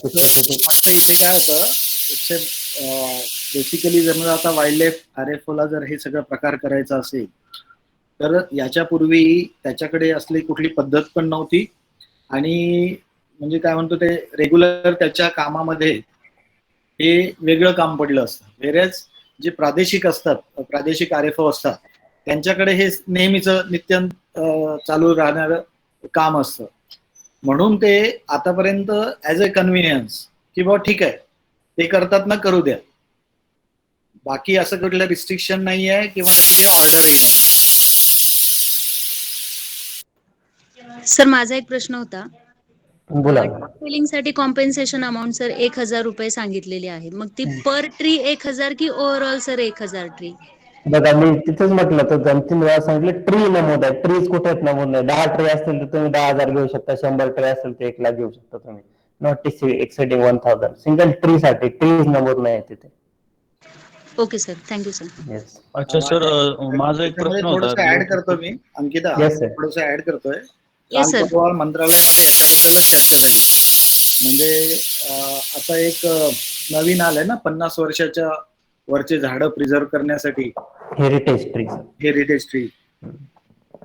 त्या संबंधाने चर्चा झाली आणि मला वाटते इथे पुण्याला त्या दिवशी रेंज ऑफिसचं उद्घाटन झालं त्यावेळी उपमुख्यमंत्री साहेबांनी सूचना केल्या की हा जो दंड आहे 1,000 रुपये हा फारच अल्प आहे. तर आपल्याला असं करता येईल का हा दंड वाढवून म्हणजे फेलिंग वरती थोडेसे रिस्ट्रिक्शन येऊ शकतील का? कारण अर्बन एरियाज मध्ये त्यांनी आता प्रत्येक एरियाने आपल्या डिक्लेअर केलं, पण मला वाटतं पुण्यामध्ये 50,000 रुपये प्रति झाड आहे. जर असं विना परवानगी केलं त्याला जर पेनल्टी करायची असेल कॉम्पेन्सेशन तर 50,000 रुपये प्रति झाड आहे. तर अशा धर्तीवरती रुरल एरियाजमध्ये सुद्धा करता येईल की नाही याच्याबद्दल विचार चालू आहे. तुमचे काही सजेशन्स असले तर तुम्ही देऊ शकता ग्रुपमध्ये शेअर करून, so that government will take appropriate decision. Sir माझा प्रश्न होता की अभयारण्य क्षेत्रामधील काही वाटप क्षेत्र आहे सर, तर त्या वाटप क्षेत्रामध्ये परमिशन देता येईल का? नाही, वाटप क्षेत्र अभयारण्य म्हणून डिक्लेअर्ड आहे की नाही आहे? आहे सर.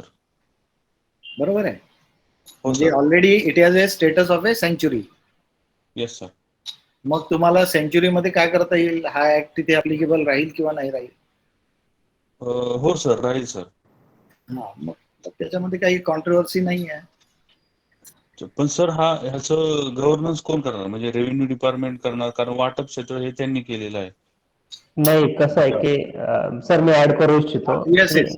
तर यामध्ये विवेक कसं आहे की रेव्हेन्यूचा कुठलाही संबंध आलेला नाही. आता आपण मागे जर तुम्ही काही ऑर्डर्स पाहिले असतील की ज्यावेळेस नॉन शेड्यूल ट्रीज जरी असतील ना त्याच्या सुद्धा RFOलाच पॉवर आलेली, त्यामुळे रेव्हेन्यू ऑफिसरकडे किंवा कुठे जायची गरज नाही. आता सगळे कॉम्पिटंट अधिकार जे आहेत ते RFOलाच आहेत. इव्हन शेड्यूल ट्रीज असावे किंवा नॉन शेड्यूल ट्रीज असावेत. सर मी योग्य सांगितलं असेल तर सांगा सर. बरोबर आहे. Non scheduled area schedule trees असेल तर त्याला तर परवानगीच नाही, म्हणजे परवानगी देण्याची गरज नाही ना. Yes sir. अच्छा. आणि सर, सर नमस्कार. इको सेन्सिटिव्ह झोन बाबत काय धोरण राहील सर? इको सेन्सिटिव्ह झोन बाबत बघा इको सेन्सिटिव्ह झोन बाबत मंत्रालयातून काही इन्स्ट्रक्शन्स पास ऑन झालेले आहेत त्याच वेळेस की त्यांनी सांगितलंय कुठल्या कॅटेगरीज असणार आहे की त्याच्यामध्ये वर्किंग प्लॅन अप्रूव्ह आहे किंवा नाहीये. अशा वेळेस कॉम्पिटंट ऑथॉरिटी त्यांनी त्यावेळी डिसाईड केली. मला आता ते नोटिफिकेशन आठवत नाही, पण त्याच्यामध्ये परवानगी कोणी देऊ शकतं. तर RFO त्याच्यामध्ये नमूद आहे की ट्री ऑफिसर जो RFO 1964 मध्ये नमूद आहे तो सुद्धा त्याच्यामध्ये परवानगी देण्यास सक्षम आहे. तर ते इको सेन्सिटिव्ह झोनचे गव्हर्नमेंटचं आपलं एक परिपत्रक आहे, GR आहे, त्याच्यामध्ये सगळ्या गोष्टी नमूद आहेत. म्हणजे असं इको सेन्सिटिव्ह सर झोन त्या मध्ये बोला. सर त्या ESZच्या संदर्भात मी सांगू इच्छितो की थोडंसं मी ट्री ऑफिसर असताना जसं आलं होतं सर ESZचं, त्याच्यामध्ये त्यांनी म्हटलेलं आहे की प्रत्येक स्टेटचे जे कायदे असतील ट्री फेलिंगचे ते त्याला लागू राहतील म्हणून. येस त्याच्यामुळे जो आपला जो महाराष्ट्र फेलिंग ऍक्ट आहे तो जरी ट्री फेलिंग ऍक्ट जरी ESZ असेल तरी तो लागू राहतो सर त्याच्यामध्ये. येस एक्झॅक्टली बरोबर तसंच आहे सर तिथे. इको सेन्सिटिव्ह झोनची जी नोटिफिकेशन निघते, ज्या टायगर रिझर्व्ह असो किंवा नॅशनल पार्क असो, त्यांची जेव्हा इको सेन्सिटिव्ह ची नोटिफिकेशन निघते त्याच्यामध्ये म्हणजे ट्री फेलिंग राहणार, परमिशन राहणार किंवा नाही राहणार असं त्याच्यामध्ये त्या नोटिफिकेशन मध्ये पण नमूद असते. सध्या जी आमची NNTR ची एक नोटिफिकेशन आहे सर इको सेन्सिटिव्हची, त्याच्यामध्ये जेवढे काही गावं येतात त्याच्यामध्ये फेलिंगला परमिशन आहे फेलिंग ऍक्ट नुसार.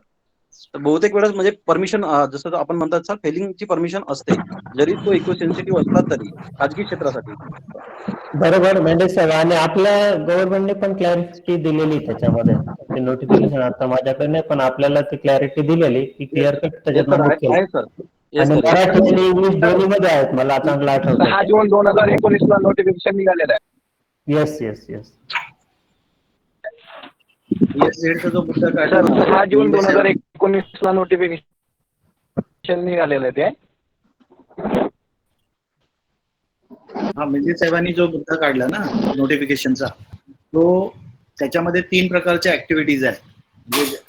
म्हणजे कोणत्या परमिटेड आहे, कोणत्या परमिटेड नाही आहे, म्हणजे पूर्ण स्टॉप केल्या आहे, आणि कोणत्या रेग्युलेट करू शकता. तर त्यामध्ये जर स्पेसिफिकली असं काही मेन्शन केलं असेल तर त्याप्रमाणे, otherwise this act will continue. त्याला काही रिस्ट्रिक्शन नाही. Hello sir. बोला बोला. सर, नॉन शेड्यूल ट्री साठी आता शेड्यूल ट्रीच्या फेलिंग परमिशन किंवा जर फेलिंग नाही घेतली तर कोणत्या पेनल्टीज आहेत वगैरे वगैरे, ते शेड्यूल म्हणजे रेग्युलेशन 1964च्या कायद्यामध्ये आहे. पण नॉन शेड्यूल ट्रीची जर फेलिंग झाली असेल, परवानगी तर आरएफओ देईल, कारण 2017च्या नोटिफिकेशन आहे. ट्री ऑफिसर म्हणून शेड्यूल आणि नॉन शेड्यूलच्या दोन्हीचे अधिकार आरएफओला आलेले आहेत. पण नॉन शेड्यूलच्या बाबतीमध्ये जर विदाऊट परमिशन फेलिंग झाली तर त्याची पेनल्टी, त्याची प्रोसिजर कशा पद्धतीनं समोर जायचं सर? तुम्हाला प्रोसिजर टोटल 64च्या अकॉर्डिंगच त्याच्यामध्ये करावं लागेल, कारण त्याच्यामध्ये वेगळ्या प्रोव्हिजन्स कुठे नमूद केलेल्या नाहीत. कारण जे अधिक पॉवर्स रेव्हेन्यू ऑफिसर्सला दिले होते तिथे पण ट्री ऑफिसरला तुम्ही म्हटले 2017 पासून नॉन शेड्यूल साठी, म्हणजे कुठे जर कुणाला झाडं तोडायचे असले एक्सेप्ट अर्बन एरिया, शेड्यूल असो की नॉन शेड्यूल असो, त्यावेळेस आरएफओची परवानगी घ्यावी लागेल. आणि you have to proceed as per 1964 only, कारण वेगळे प्रोव्हिजन्स तुम्हाला दिलेले नाहीत कुठले. सर नमस्ते सर. येस येस, सर बोला. एक विषय असा होता की आपण रत्नागिरी कोकणामध्ये जाऊ लागतो, रत्नागिरी वगैरे या साईडला, तर बऱ्याच ठिकाणी आंबा जो झाड आहे आपल्या शेड्यूल मध्ये टाकलेला आहे सर, आंब्याचा. तर याच्यामध्ये कलम लावतात काही लोक बरेचसे, आणि एक 10, 15, 20 वर्षानंतर ते तोडायची किंवा त्याची हे कमी होते उत्पादन क्षमता, तेव्हा ते तोडायची परवानगी मागतात. मग अशा वेळी ते शेड्यूल मध्ये घ्यायचं की नाही घ्यायचं, कलम असेल तर? ट्री आहे म्हणजे तुम्हाला ते शेड्यूल मध्ये ते घ्यावेच लागेल. असं नाही की तुम्ही फक्त बियापासूनच झाडं लावले किंवा कलम असेल त्याला जर फिलिंग करायचं, म्हणजे तुम्ही ट्री झाडं तोडणार आहेत की फक्त तुम्हाला क्राफ्टेड सीडलिंग्स तोडायचे किंवा कशासाठी, माहित नाही, मला लक्षात येत नाही तुमचा प्रश्न. सर कसं आहे, कालांतराने मग कसं होतं कोकणामध्ये वेगळं असतं. आज आंबा लावला, उद्या समजा त्याचं उत्पन्न कमी होत असतं झाडाचं हे, तर काजू लावतात काही जण. मग अशा वेळेला ते तोडायला परवानगी मागतात तिथं की आम्हाला कॅशू लावायचा आहे किंवा आणखी दुसरं हे लावायचं. मग अशा टायमाला त्याला परवानगी घेणं गरजेचं आहे का सर? गरजेचं आहे शेड्यूल मध्ये.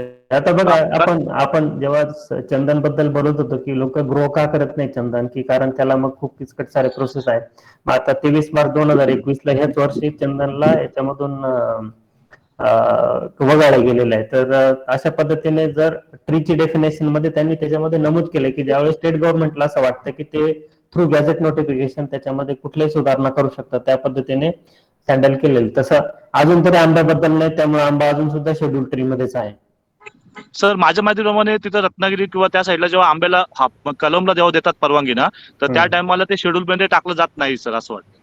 सर यामध्ये थोडं ऍडिशन करायचं मीच आहे करते. बोला मॅडम. सर यामध्ये जे हॉर्टिकल्चर क्रॉप मध्ये जे कलमी आंबे आहेत, ग्राफ्टेड मँगोज, तर ते कलमी आंब्यामध्ये येतं, सॉरी हॉर्टिकल्चर क्रॉप मध्ये येतं, म्हणून ते तोडण्यास परवानगी लागत नाही, असं पण एक स्टेटमेंट दिलं जातं याच्यामध्ये. तसं काही मॅडम स्टेटमेंट सोडा, तर असं काही नोटिफिकेशन किंवा ऑर्डर आहे का? कारण एका बाजूला ऍक्ट मधली प्रोव्हिजन आहे, दुसऱ्या बाजूला कोणाचं मत आहे. So which will overwrite? Certainly act will overwrite. So yes sir. कोणाचं काय मत आहे, मंत्री असे म्हणतात, कलेक्टर असे म्हणतात, किंवा ते पुढारी असे म्हणतात, किंवा आपले ऑफिसर असे म्हणतात, किंवा तुम्ही स्वतः काय म्हणता, that is not important. We have to go as per the provisions of the act and the rules made thereunder. Okay sir, thank you sir. Yes sir. Hello sir. बोला बोला. हा सर, माझा प्रश्न असा आहे की आपण ट्री फिलिंगची ज्यावेळेस परमिशन देतो तर त्यावेळेस आपण म्हटलेलं की ते सिल्व्हिकल्चरली मॅच्युअर, तसं मला एक विचारायचं आहे की सिल्व्हिकल्चर म्हणजे मॅच्युअर झालेले आहेत, तर मिनिमम विड्थ किती असली पाहिजे सर त्याची? किंवा आता प्रत्येक झाडाचा आपण वय तर ओळखू शकत नाही, परंतु एकंदरीत हा प्रश्न येतो की बाबा सिल्व्हिकल्चर मॅच्युअर म्हणजे जनरली बघितलं की ते काही वाऱ्याने पडलेले नसतात किंवा आगीनं जाळलेले नसतात, तर ते उपजीविकेसाठी प्रत्येक शेतकरी असतो तर तो ऍप्लिकेशन करतो. तर तो माझा पहिला प्रश्न आहे. आणि दुसरा प्रश्न माझा असा आहे सर की आपण ज्यावेळेस परमिशन देतो आणि त्यानंतर तेवढे झाडं लागवड करण्याची त्याच्याकडनं आपण बॉन्ड पेपरवरती लिहून घेतो, आणि नंतर ते कामाला लावत नाही किंवा लावली तर कमी प्रमाणात लावतात. तर त्याच्यावरती आपण आणि जर त्याच्याकडे नंतर आपण वसुली करायचं म्हटलं तर ते पैसे देत नाहीत. तर पैसे नाही दिले तर मग आपण त्याच्या ह्याच्यावरती म्हणजे 7/12वरती आपण बोजा रेव्हेन्यूच्या मार्फत कशा पद्धतीने आपण सोडू शकतो. तिसरं आणखीन एक आहे की आपण जे आहे शेड्यूल आणि नॉन शेड्यूल जे ट्री जे आहे तर त्याच्यामध्ये आपण 5 रुपये प्रमाणे पैसे वसूल करतो. पर ट्री 5 रुपये. नंतर पुन्हा त्यांना रोपं देण्यासाठी. पण नॉन शेड्यूल साठी जनरली घेतले जात नाही. तर नॉन शेड्यूल साठी पण आपण त्यांच्याकडनं घेणं अपेक्षित आहे. पहिलं तर मी तुमचा दुसरा प्रश्न कव्हर करतो की तुम्ही सांगितलं की प्लांटिंग त्याने करत नाही किंवा बऱ्याच वेळा जिथं पाहिजे एवढे प्लांटिंग करत नाही. ते ऍक्च्युली आपली जबाबदारी ऍज अ ट्री ऑफिसर ज्यावेळेस आपण परवानगी देतो त्यावेळेस त्याने तेवढे नंबर ऑफ झाडे लावलीच पाहिजे. अदरवाईज मग आपण आपली ड्युटी प्रॉपरली फॉलो करत नाही. इव्हन तुम्ही 2005चे जर रूल्स पाहिले ना आपल्याला त्याचं प्लांटेशन बुक मेंटेन करायचं आहे. इव्हन त्याचे सर्व्हायवल मेंटेन करायचं आहे. हे जर आपण सगळे डिटेल त्या ट्री ऑफिसरनी करायचे की तो त्याची व्यवस्थित काळजी घेत आहे का नाही.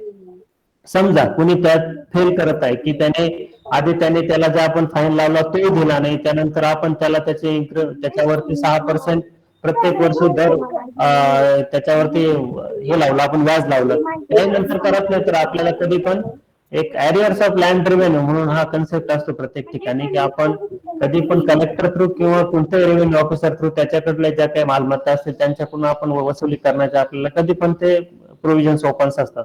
त्यामुळे ते आपण करू शकतो.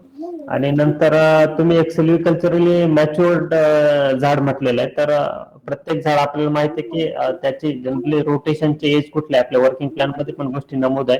वर्किंग प्लॅन मध्ये आपण त्याला एक बऱ्याच वेळा सिल्व्हिकल्चरली अवेलेबल झाड म्हणतो की जे झाड काढल्याने आजूबाजूच्या झाडाची ग्रोथ चांगली होईल किंवा ते जमीन ओपन होणार नाही इरोजनला प्रोन होणार नाही. तर तोच कन्सेप्ट तिथे पण वापरला जातो की ते सिल्व्हिकल्चरल मॅच्युअर्ड झाड काढण्यासाठी.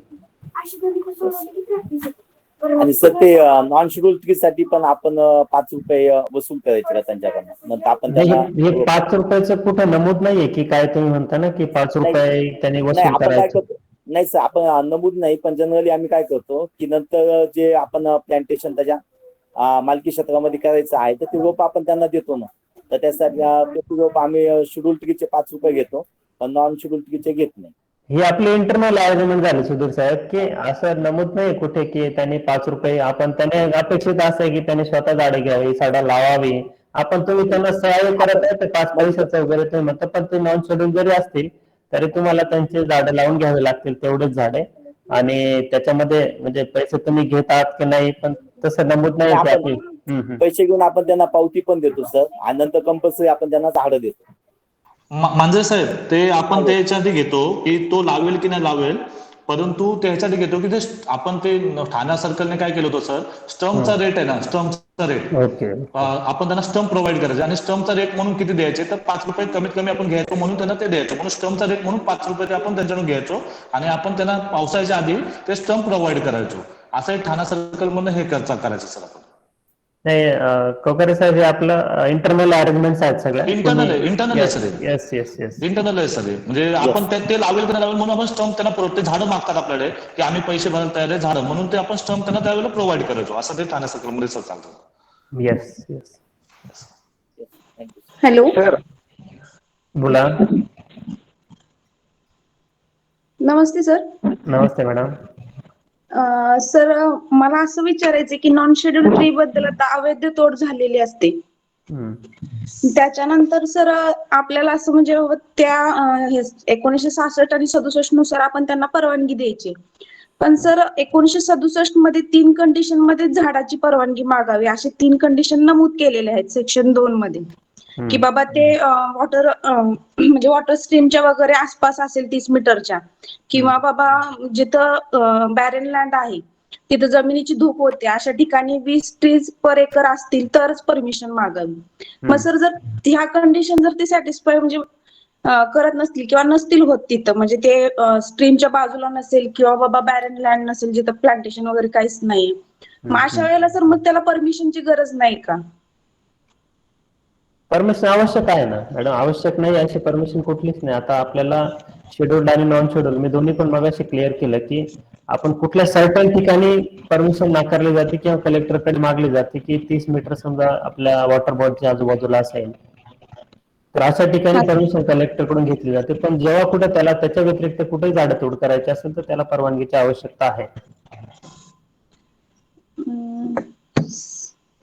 हॅलो Yes, सर, बोला मॅडम. म्हणजे सर 1967 MLRC 1967 मध्ये सर त्या कंडिशन मध्ये परमिशन मागावी असं दिलेलं आहे, म्हणून सर म्हणते मग बाकीच्या वेळेला नाही मागितली पाहिजे का नॉन शेड्यूल साठी? परवानगी मागावंच लागते मॅडम कुठल्या याच्यामध्ये. मी तुम्हाला क्लिअर केलं 2017च्या आपल्या नोटिफिकेशन नुसार त्याला परवानगी मागावंच लागते. आणि सर आता दंड वगैरे करायचा असेल आपल्याला, त्यांनी विना परवानगी तोडली असेल नॉन शेड्यूलची, मग दंड सर कोणत्या 67 नुसारच करावा लागेल ना? 2-3च्या सेक्शन 2च्या सबसेक्शन 3 नुसारच 1000 दंड होतो त्यांना. येस, 67 म्हणता की 64 म्हणताय आपण? मी 67 म्हणते सर, 67 मध्ये त्याचा दंड आहे ना नॉन शेड्यूल साठी. शेड्यूल साठी आपल्याला सर 64 लागू होईल ना.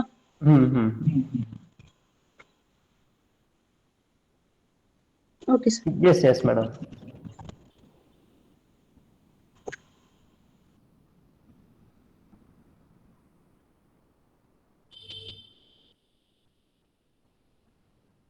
सर Yes, बोला. समजा इलिगल फेलिंग झाली सर खाजगी क्षेत्रामध्ये आणि त्याच्यामध्ये वाहनं असतील किंवा जेसीबी असेल एखाद्या वेळेस, तर ते कोर्टामध्ये म्हणजे सीज केल्यानंतर त्याची लिगल प्रोसेस पुढे जाऊन इंडियन फॉरेस्ट ऍक्ट मध्ये करता येईल का, किंवा डायरेक्ट कोर्टामध्ये टाकता येईल सर? म्हणजे कोर्टात टाकायला पाहिजे का, सेशन कोर्ट वगैरे? इंडियन फॉरेस्ट ऍक्ट नुसार जेव्हा आपण करल ना तर त्याच्यामध्ये प्रोव्हिजन्स आहेत ना आपल्याला कोर्टामध्ये टाकण्याच्या. त्यामुळे तुम्ही कुठे जरी फेलिंग झाली तर तुम्हाला त्याचा कॉग्निझन्स घेऊन तुम्हाला त्याचे कोर्टामध्ये टाकणे अपेक्षित आहे ज्युडिशियल प्रोसिडिंगसाठी पुढे. सर मालकी प्रकरणामध्ये कंपाऊंडिंग होणार का सर इंडियन फॉरेस्ट ऍक्ट नुसार? हॅलो, हा सर, मालकी प्रकरणामध्ये कंपाऊंडिंग करता येते का सर? माझ्या माहितीप्रमाणे वाहनाबद्दल बोलतोय सर. वाहन वगैरे जर असेल तर त्याच्यामध्ये जेसीपी असेल समजा एखाद्या वेळेस, जेसीपीने झाडे त्यांनी मुळासकट उकडून काढले असतील.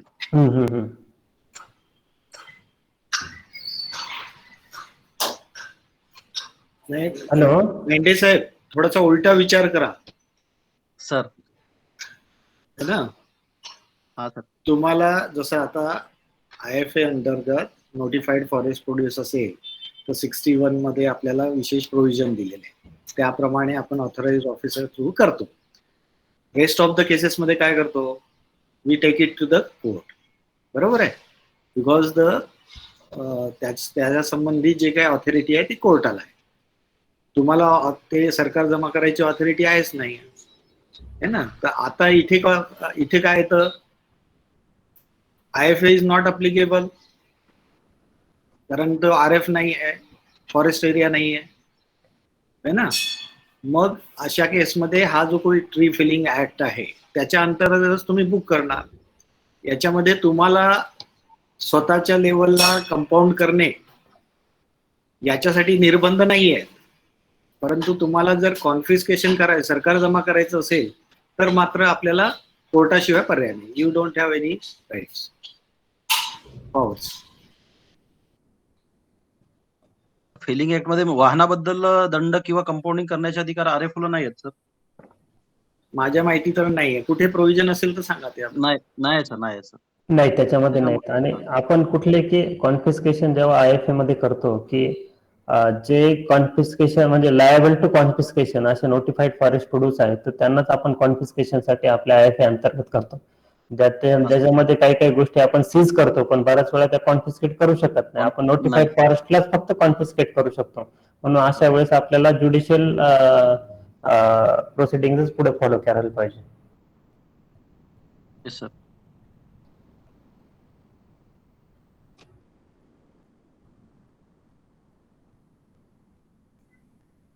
कोणी आहे अजून?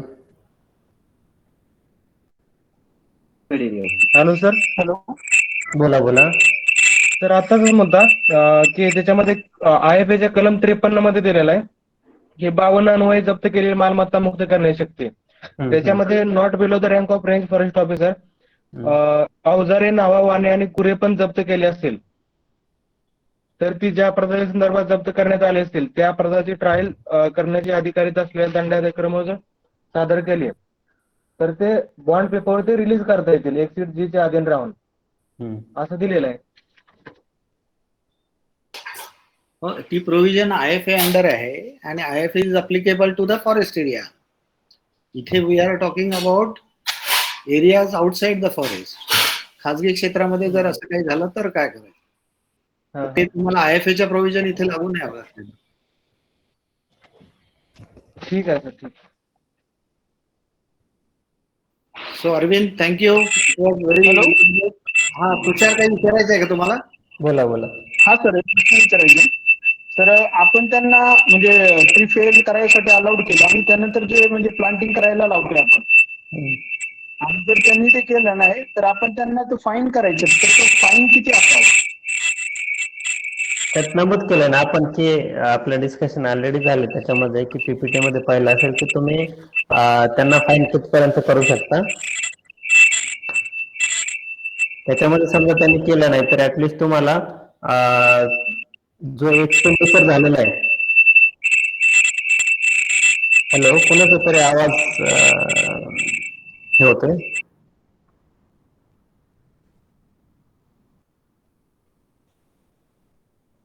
हा, बोला अरविंद. हा, आवाज येतोय. तर त्याच्यामध्ये कसं नमूद आहे, तुम्ही जर पाहिलं ना तर मी मगाशी चर्चा केली आपण RFO त्याचा त्या डिफॉल्टरचा कॉग्निजन्स घेऊन की त्यानंतर जो recover the expenditure incur therefor from the owner or occupier, की जो कुठला एक्सपेंडिचर त्याच्याकडून म्हणजे ते झाडं लावण्यासंबंधी असणारा जो कोणता एक्सपेंडिचर आपल्या रूल्स प्रमाणे असणार आहे तो सगळा रिकवर करेल. तो जर तो करत नसेल तर त्याच्यानंतर त्याच्याकडून 6% व्याजाने सुद्धा ते रिकव्हरी आहे. समजा हे सगळं होत नसेल तर आपल्याला ॲरियर्स ऑफ लँड रेव्हेन्यू हे कायमचा दुसरा पर्याय आहे जो रेव्हेन्यू ऑफिसर कडून आपण करू शकतो.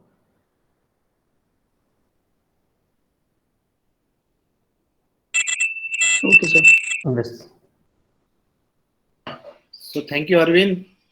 चांगल्या प्रकारे समजून झालं. आणि हा सगळे जे अटेंड करत आहेत त्यांच्यासाठी मी सांगतो की हा एक कायदा आहे किंवा याच्या अंतर्गत जी काही कारवाई होते, तर this has been bringing a very very bad name to the department as such. म्हणजे आपल्याला जो कोणी जे काही वाईट बोलतात तर हे केवळ ट्री फेलिंग मुळेच करतात. म्हणजे ते आपल्या उपरक्ष असो किंवा एखादा पडलेले झाडं जरी दिसले तर लोक हे समजतात की फॉरेस्टची जबाबदारी आहे. तर मध्यंतरी याच्यासाठी आता असं मी झालं, काल परवा पण आम्ही सेक्रेटरी साहेबांसोबत अशीच चर्चा केली की आपल्याजवळ तेवढं ऑर्गनायझेशनच नाही आहे. म्हणजे आता जसं माझ्याकडे अमरावती जिल्हा मला माहिती आहे, दर्यापूर तहसील पूर्ण तहसीलमध्ये एकच गार्ड आहे. बाकी मग आता त्याला तिथे असं दर्यापूरमध्ये खूप सारे झाडं आहेत, प्रत्येक ठिकाणी काही ना काही चालतं. तर कोणाचं नशीबच फुटकं असेल तोच फक्त आपल्याला सापडतो. म्हणजे आपला मोबाईल स्क्वॉड कधी फिरत असेल किंवा कुठला ऑफिसर फिरत असेल त्याला चुकून मुकून सापडलं, तर बाकी गोष्टी सगळ्या म्हणजे रेकॉर्डवरच येत नाही. कितीतरी झाडं तुटतात आणि किती येतात आणि they all land up at some saw mill or something. तिकडे पण आपली जबाबदारी, तिकडे आपल्याजवळ एक कंट्रोल आहे. प्रत्येक सॉ मिलचं किती मटेरियल येतं, किती सॉ होतं ते. तर फिजिकली आपण पूर्ण ग्राउंड कव्हर होऊ शकतो. म्हणून मध्यंतरी एक मागणी पण झाली आणि की एक दिलीप कुमार साहेब होते, दिलीप सिंग साहेब, तर त्यांनी प्रोव्हिजन केलं होतं की इव्हन नॉन फॉरेस्ट एरियाज मध्ये सुद्धा आपलं एक नेटवर्क असावं. तर तसा पुढे मागे ती मागणी होईल, कारण तसंही आपलं डिपार्टमेंट आता स्ट्रिंग होत चाललेलं आहे आणि जसं फॉरेस्ट कमी होत चाललंय तर तशी पण संख्या कमी होईल. तर पुढे चालून आपल्याकडे हाच रोल येणार आहे की बाबा आता नॉन फॉरेस्ट एरिया मधल्या सुद्धा ट्री फेलिंग वरती कंट्रोल करणे किंवा त्या लोकांना उद्योग करणे. तर आपलं जे नेटवर्क आहे गार्ड फॉरेस्ट त्यांचं नेटवर्क इव्हन नॉन फॉरेस्ट एरियामध्ये सुद्धा असावं, तरच दिस डिपार्टमेंट ही एक विचारधारा पुढे येत आहे. कदाचित आता तुम्हाला you have got another 30 years and more to go. तर ह्या सगळ्या गोष्टी आपल्याला कुठल्या प्रत्येक स्तरावरती रेटावं लागणार की प्रत्येक गाव तिथे वन किंवा ग्रुप ऑफ विलेजेससाठी जसं तलाठी आहे तसं ऍटलिस्ट कमीत कमी गार्ड असावं, तिथे फॉरेस्ट असो नसो. ट्रीच तर आहे ना. आणि कारण क्रॉप डिप्रेडेशनचा पण इश्यू आहे. आता क्रॉप डिप्रेडेशनच्या केसेस जिथे फॉरेस्ट नाही तिथे जास्त आहे, आणि मग तिथे नेटवर्क मध्ये आपल्या एका गाड्याकडे 10-10, 20-20 गावं किंवा एक तहसील आहे. तर त्या हिशोबाने आम्ही तिथे चर्चा केली. तर तुम्हाला पण जे जे कधी फोरम मिळेल तर यू शुड ऑल्सो इन्सिस्ट की आपलं नॉन फॉरेस्ट एरियामध्ये सुद्धा फॉरेस्ट. मग आता जो तुमचा प्रश्न होता की वाईल्ड लाईफ एरियामधल्या नॉन फॉरेस्ट एरियामध्ये फेलिंगची परमिशन कोण देऊ शकतं, तर ही गोष्टी सुद्धा सॉर्ट आउट होतील when each village is allotted to some guard किंवा फॉरेस्टर. म्हणजे गार्डाच्या बीटाचा पार्ट असेल तो, तर नॅचरली त्याच्याकडे ती जबाबदारी आहे. So thank you for attending all officers and thank you Arvind. We may start for the second act. Sir thank you so much sir. मी दुसरं प्रेझेंटेशन मी सुरू करतो. तुम्हाला साहजिकच थोडंसं सुट्टीच्या दिवशी बोर वाटत असेल, पण परीक्षा पास होणं महत्वाचे आणि ज्ञानात भर होणं जास्त अपेक्षित आहे. तुमच्या बरोबर चर्चा करताना मला बऱ्याच काही गोष्टी लक्षात येत आहेत. अरविंद, दिस इज ऑप्शनल, ऐच्छिक आहे सगळ्यांसाठी. म्हणजे जे लोक अटेंड करतायत त्यांना फार उत्साह आहे म्हणूनच ते अटेंड करतायत. Yes sir, yes sir, yes sir, yes sir. तर मला जे दुसरी टास्क दिलेली तर Maharashtra sale of trees by occupants belonging to schedule tribes regulation act 1969. तर त्याबद्दल आपण सुरू करूयात.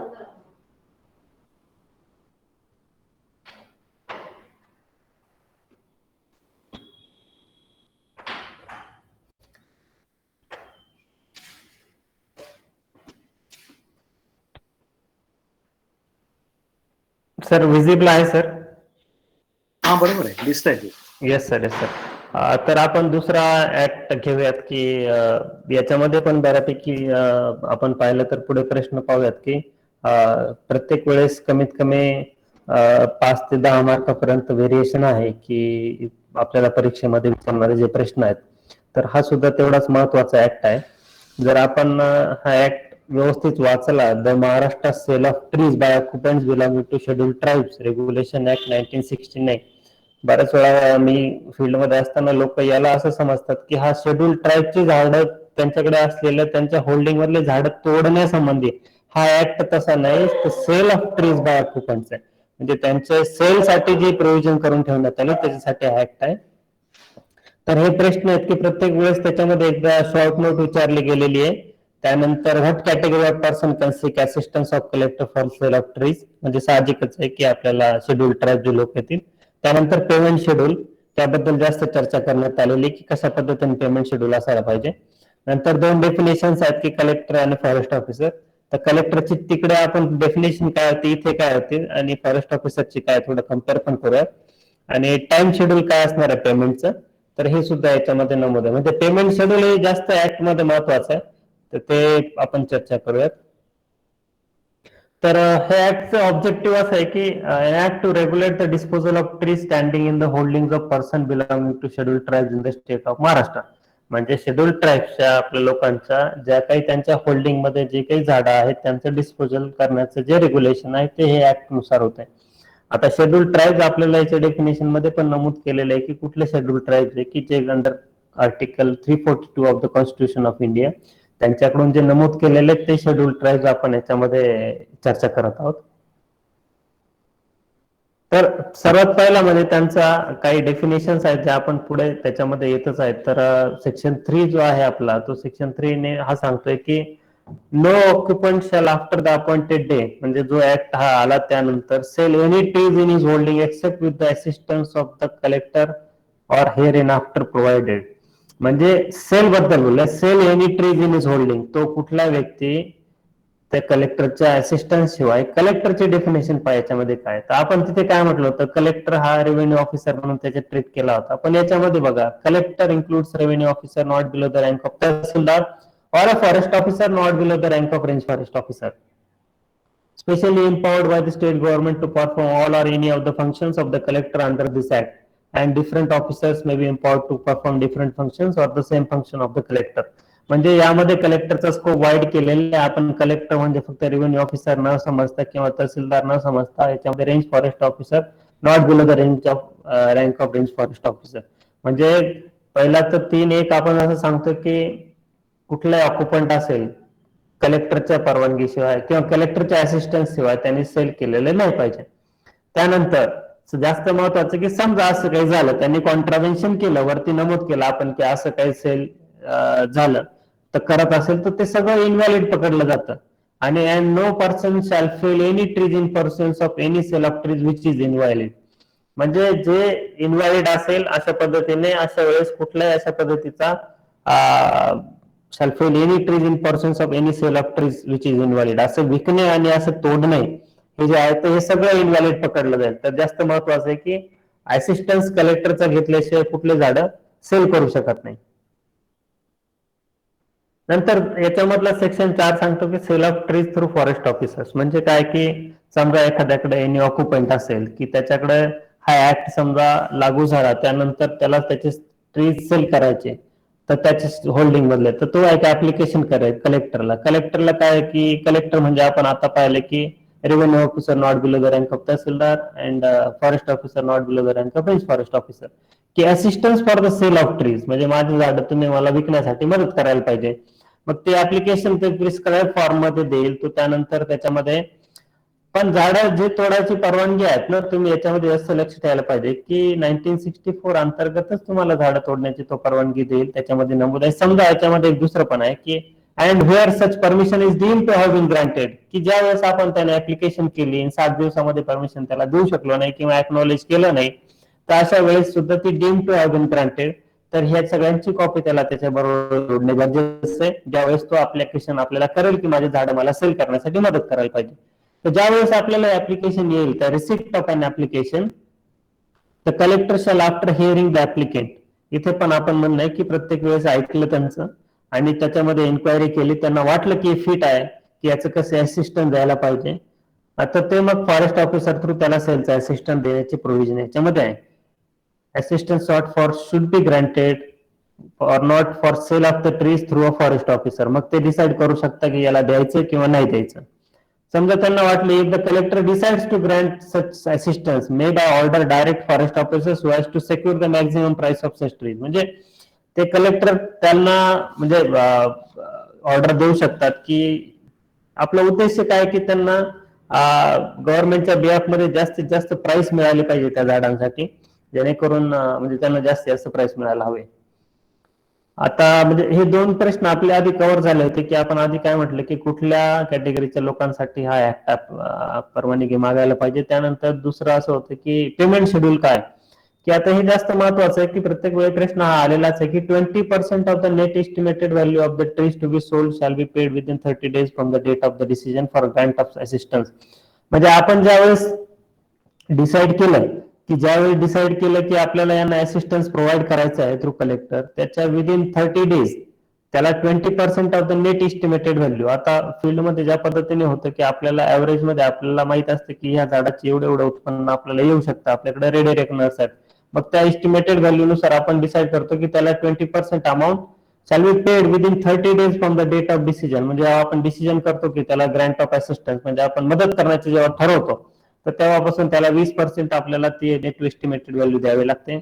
त्यानंतर 30% of the net estimated value of the trees to be sold shall be paid within 30 days from the date of transportation of the felled trees to the sale depot. म्हणजे जेव्हापासून त्याला झाडे तोडल्यानंतर जेव्हा वाहतूक करून तो डेपोवर आणतो, त्या डेपोवर आणल्यापासून सेल डेपोवर आणल्यापासून तर त्याला 30 दिवसामध्ये उरलेले जे 30% आहेत, आधी 20% दिले नंतर 30% जे आहेत ते देणे त्याला अपेक्षित आहे. पण आता फील्डमध्ये बऱ्याच वेळा आपण असं पाहतो की ही माझा स्वतःचा अनुभव आहे की 50% ऍट अ टाइम ऍडव्हान्स आपण देण्याचा प्रयत्न करतो, पण ऍज पर आपल्या परीक्षा किंवा रुल्स मध्ये लिहिताना किंवा ऍक्ट मध्ये लिहिताना हे आपल्याला नमूद करणं अपेक्षित आहे. आपण 50% न म्हणता 20% आणि त्यानंतर 30%. मग काय होतं की शेवटी तुम्हाला राहिलं आता की त्यानंतर आपण सेल करतो, सेल केल्यानंतर आपले काही ऑफिशियल एक्सपेन्सेस होतात, ऍडमिनिस्ट्रेटिव्ह कॉस्ट असतात, तर त्या कॉस्ट त्याच्यामध्ये मायनस करायच्या. आपण आधी दिलेली कॉस्ट मायनस करायची आणि त्यानंतर जी उरलेली त्याला सेल केल्यानंतर जी काही रक्कम शिल्लक राहिलेली असेल that shall be paid within 120 days from the date of transportation of the felled trees to the sales depot. तर अशा वेळेस ट्रान्सपोर्टेशन ज्या वेळेस होत आहे तेव्हापासून सेल डेपोला जेव्हापासून आल्यापासून त्याला त्याच्या विदिन 120 days मध्ये त्याला पूर्ण ते अमाऊंट दिली पाहिजे. अशी 100% अमाऊंट त्याला 100% म्हणता येत नाही, आपण त्याच्यामध्ये जे काही ऍडमिनिस्ट्रेटिव्ह कॉस्ट असतील तर त्या कॉस्ट वगळून त्याला आपण ते अमाऊंट देतो. आता याच्यामध्ये एक असं आहे की पेनल्टी समजा एखाद्याने केलं असं की any person who fells trees in any holding or remove them there from pursuance of any sale which is invalid under section 3, म्हणजे की कलेक्टरच्या असिस्टन्स शिवाय समजा एखाद्याने सेल केला तर तो इनव्हॅलिड पकडला जातो. पण समजा असा इनव्हॅलिड सेल झाला तर त्याला conviction be punished with imprisonment for a term which may extend to 6 months or with fine which may extend to 2000. But हे महत्वाचं आहे की on conviction, this is important की जोपर्यंत कोर्ट त्यांना कन्व्हिक्शन देत नाही आणि जे काही ट्रीज फिल्ड केले of this act may be confiscated by order of the court, म्हणजे जे ट्रीज याच्यामध्ये फिल केलेले आहेत तर ते ह्या म्हणजे कॉन्ट्राव्हेन्शन केलं की इनव्हॅलिड सेल असताना सुद्धा फिलिंग केली तर त्याचे कॉन्फिस्केशन करण्याचे ऑर्डर सुद्धा कोर्टकडे आहेत. तर हा खूप छोटासा ऍक्ट आहे आणि याच्यामध्ये हे सगळ्या प्रोव्हिजन्स आहेत. तर माझे प्रेझेंटेशन संपलेलं आहे, तर आपण ते चर्चा करू शकतो.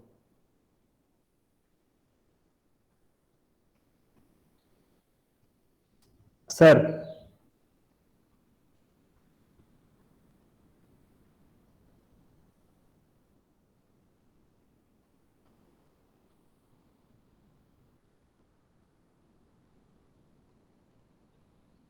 सर आवाज येतोय?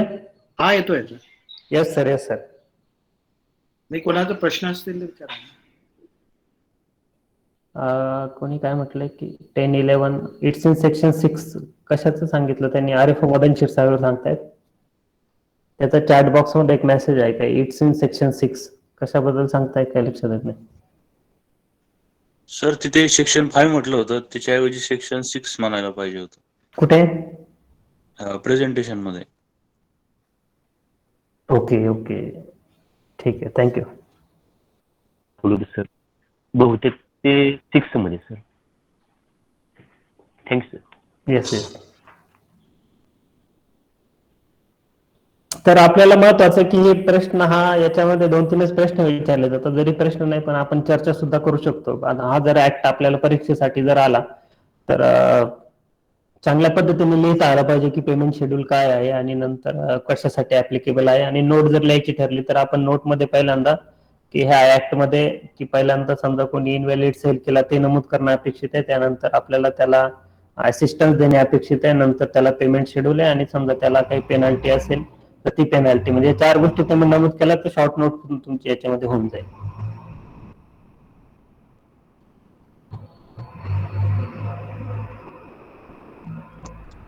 हॅलो, बोला सर. या ऍक्ट नुसार जो शेड्यूल ट्राईब असतो त्याला आपण जे 20% आणि 30% अमाऊंट आहे ती सेल करायच्या आधीच देतो, मग ती डिपार्टमेंट स्वतःच्या याच्यातनं देईल की ती ऍडजस्टमेंट कसे करतात? कसं असतं ना की याच्यासाठी आपल्याला एक वेगळं हेड आहे, तर त्या हेड मध्ये आपल्याला शासनाकडून निधी येतो म्हणजे 50% ऍडव्हान्स साठी. तर त्यासाठी देण्याची आपल्याला ती प्रोव्हिजन आहे, म्हणजे आपल्याला प्रॉपर प्रोव्हिजन आहे, आपल्याला फंड येतो त्याच्यासाठी. आणि ज्यावेळेस आपण सगळे एक्सपेन्सेस त्याच्यातून मायनस करतो आणि मग नंतर त्याचं फायनल डिसाईड करतो की आपल्याला बऱ्याच काही ऍडमिनिस्ट्रेटिव्ह कॉस्ट येतात, ती मायनस केल्यानंतर मग त्याच्या सेल मधून जी काही रक्कम उरलेली असेल तर ती रक्कम आपण त्याला देतो 50%, ती जी आधीची दिलेली ते मायनस करून.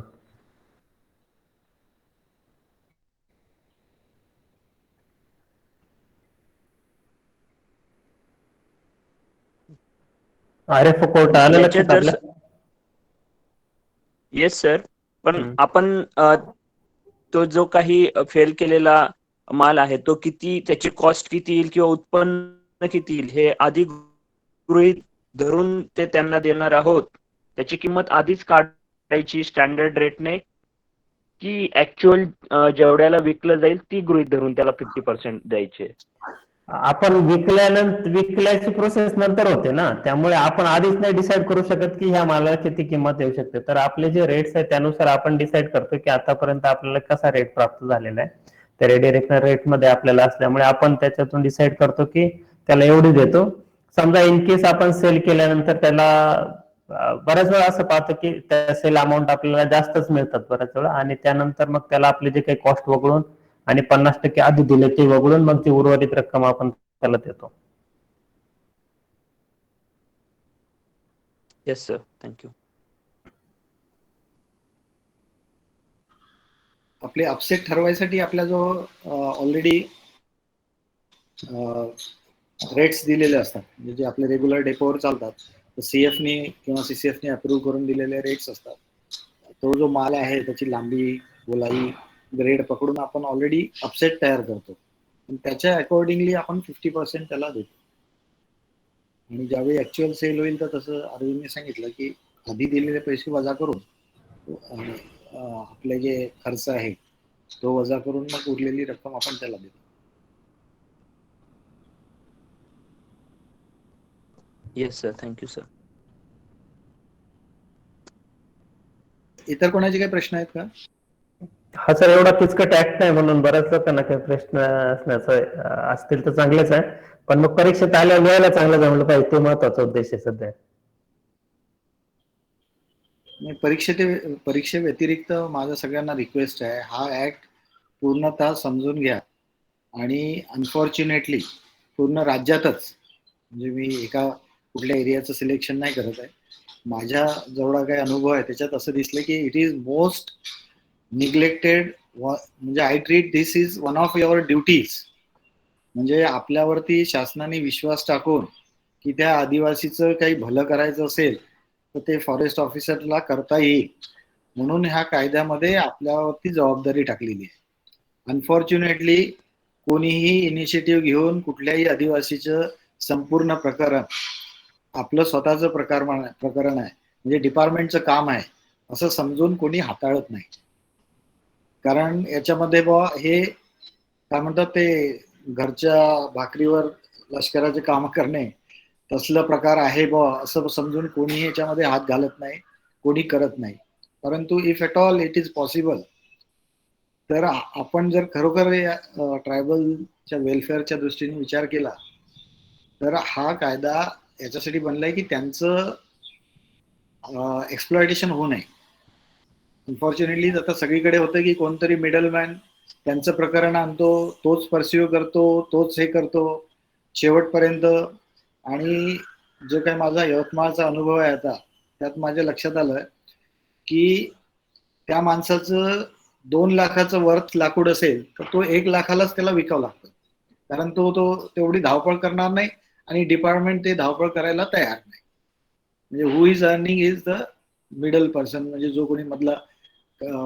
तर काही लोकांचा हा उद्योग झालेला आहे, म्हणजे प्रत्येक डिव्हिजन मध्ये, प्रत्येक रेंजमध्ये असे काय म्हणतो मालकी ठेकेदार म्हणतात त्यांना, तर ते दुसऱ्या पण मालकी क्षेत्रातलं काम करतात आणि आदिवासीचं पण करतात. आणि काही काही लोक हे आदिवासीच्या केसेस करण्यामध्ये स्पेशलाइज्ड असतात. जसं वकील असतात ना, की तुम्हाला बेल पाहिजे असेल तर हा वकीलकडे गेलं तर पक्क ते मिळतं. तर तसं ते अनफॉर्च्युनेटली झालंय. It is very very bad for the department. In fact हा ऍक्ट पूर्ण जबाबदारी फॉरेस्ट डिपार्टमेंटवर आहे. आय डोंट नो यातनं म्हणजे सोल्युशन काय आहे मला माझ्याजवळ नाही आहे, कारण इतक्या वर्षात आम्हाला कधी असं कोणी पण दिसलं नाही की स्वतःहून तो सगळं प्रकरण हाताळतो आणि त्या माणसाचं भलं करण्याचं, असं माझ्या तरी पाहण्यात कुठलं उदाहरण नाही आहे. But as you are all young people and another 30 years to go, hope some of you may try this. आणि त्यासाठी हा कायदा परत एकदा वाचून समजून घ्या काय पिटफॉल्स आहेत ते. फक्त यातनं काही स्पिन ऑफ्स एक्सपेक्ट न करता जर केलं तर कदाचित आपण बऱ्याच आदिवासी लोकांचं भलं करू शकू, आणि जे त्यांचं रॉंगफुल हार्वेस्टिंग होत आहे, एक्सप्लॉयटेशन होत आहे, ते आपण थोपू शकू. सर यात थोडं अजूनही ऍड करू शकतो की म्हणजे हे जे ऍक्ट आहे याच्यात मी बरेच आदिवासी लोकांना म्हणजे ऑफिसमध्ये असताना 50% ऍडव्हान्स मी खूप चांगले प्रोव्हिजन त्यांना द्यायचो जेणेकरून ते ऑफिसमध्ये यायचे. पण समजा शेतकरी आला तर त्याला व्यवस्थित ट्रीटमेंट आपले लोक देत नाहीत. जेव्हा ठेकेदार येतात त्यावेळेस बऱ्याच वेळेस त्यांना चांगली ट्रीटमेंट लोक देतात, आणि काय होते की याच्यामध्ये ठेकेदार त्या व्यक्तीकडून झाडाच्या प्रमाणे पैसे देतो त्याला, कारण ज्यावेळेस व्यक्तीला गरज असते आणि त्याच्या वेळेस तो थोडे पैसे त्याला देत जातो.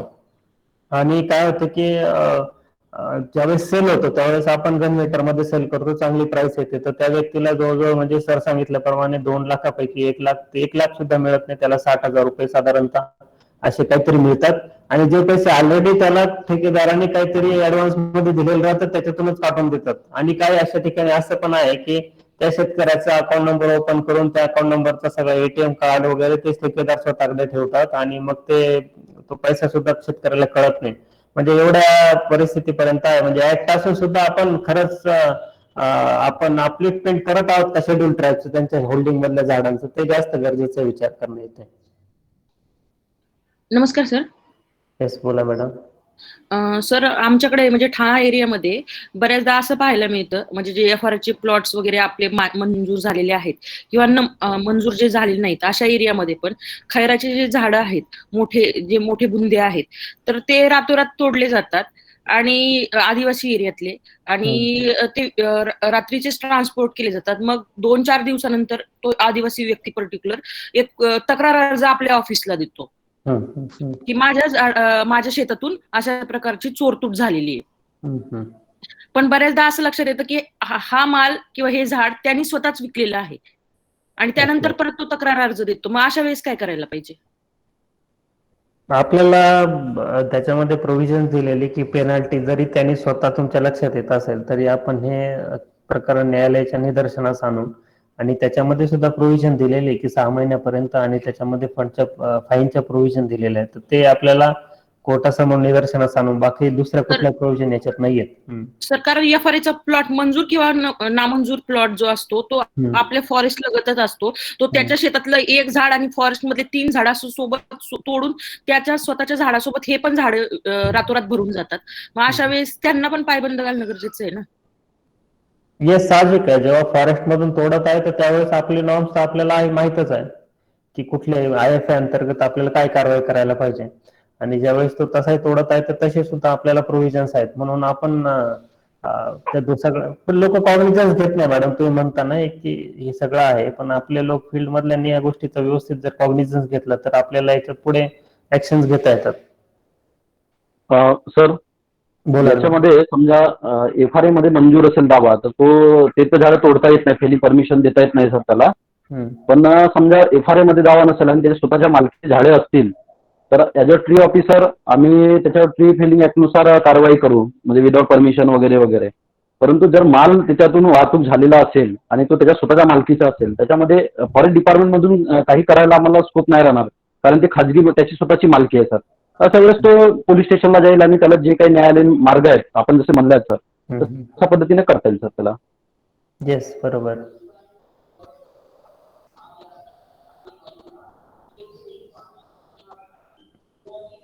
हॅलो सर, मेंढे साहेब, थोडस याच्यामध्ये दुमत आहे की तुमचं म्हणणं आहे की एखाद्या शेतकऱ्याच्या शेतावरचं लाकूड गेलं, चोरी गेलं, तर तो जर तुमच्याकडे आला तर तुम्ही त्याला सांगणार की तुझी पोलीस केस आहे, तू पोलीस केस कर, माझं काही घेणं देणं नाही तिथे, असंच म्हणायचं आहे का? नाही सर, एक त्याच्या स्वतःची खाजगी प्रॉपर्टी आहे सर. ते ट्री म्हणजे जे झाडाची मालकी आहे त्याची स्वतःची आहे, आणि त्या ठिकाणी जर त्याच्या झाडांची वाहतूक झाली, चोरी गेले काय, तर त्याच्यामध्ये फॉरेस्ट डिपार्टमेंट आपण कोणत्या ऍक्टनं काम करू शकतो सर? आपल्याला काम करायला लिमिटेशन आहे sir. No doubt sir, tree ऑफिसरना त्याची परवानगी व्हायला पाहिजे, परवानगी घेतली नाही त्यासाठी आपण ट्री ऑफिसर मध्ये काम करू शकतो सर. परंतु त्याचे स्वतःच्या खाजगी मालकीचे जर झाडे गेले, चोरीला गेले ते स्पेशली, तर आपण फॉरेस्ट ऍक्ट नुसार कोणती कारवाई करू शकतो सर? कोणती करू नाही शकत सर, लिमिटेशन्स आहेत. म्हणजे एक्झॅक्टली मला तेच म्हणायचं ना. समजा कोणी एखादा व्यक्ती आला तुमच्याकडे आणि त्यांनी तुम्हाला तक्रार केली की बाबा माझ्या शेतावरचे असे झाडं रात्री चोरीला गेले, तर तुम्ही त्याला म्हणणार की तू जा बाबा, याच्याबद्दल आमच्याजवळ काही प्रोव्हिजन नाही, तू पोलीस स्टेशनला जा आणि तुझी मालमत्ता जी काही चोरी गेली त्याचा FIR कर, असंच ऍडवाइस करणार ना? Yes sir.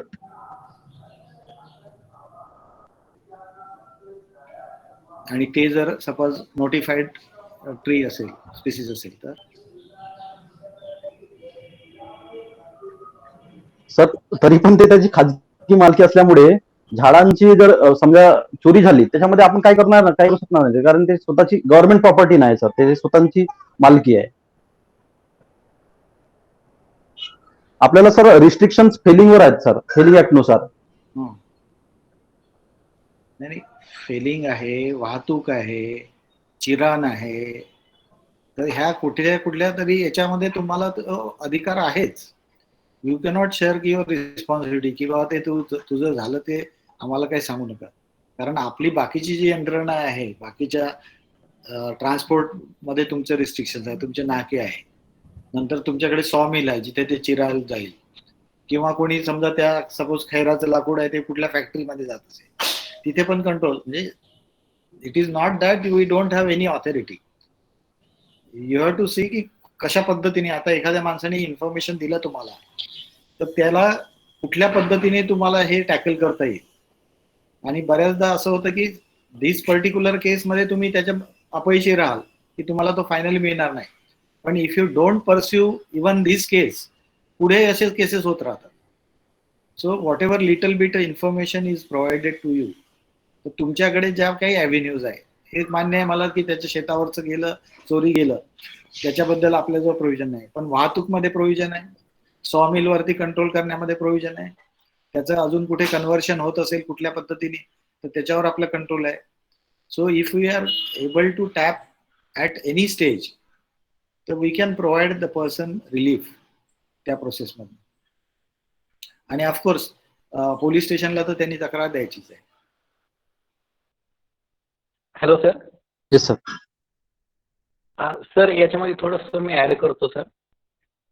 जसं मालकी प्रकरणामध्ये इलिगल आपण ते ट्री कटिंग केली त्यांनी आणि वाहतूक करतोय तर आम्ही त्यांना भारतीय वन अधिनियम 1927चं जे वन उत्पादन आहे त्याच्यामध्ये व्याख्येमध्येच त्यांनी सांगितलेलं आहे की ते वनातील असोत किंवा नसोत, त्याच्यानुसार आम्ही 41 नुसार आम्ही त्यांना अवैध वाहतूक मध्ये बुक करतो. एक्झॅक्टली मला तेच म्हणायचं आहे की we have got lots of means and various स्टेजेसला आपल्याला कंट्रोल करायला अधिकार आहे. तर ते we should not push it away की बाबा आला तू आता ते माझं काही देणं देणं नाही. तर आपल्याला दुसऱ्या काही ॲव्हेन्यूज त्याच्याकडनं जर ॲडिशनल इन्फॉर्मेशन मिळत असेल की कुठला ट्रक आहे, कुठून आला होता, कोणाचा असू शकतो, मग त्याच्याप्रमाणे मग कुठून ट्रान्सपोर्ट झाली, कुठल्या नाक्यावरून गेला, कुठल्या सॉ मिलवर गेला, तर we can very well trace out.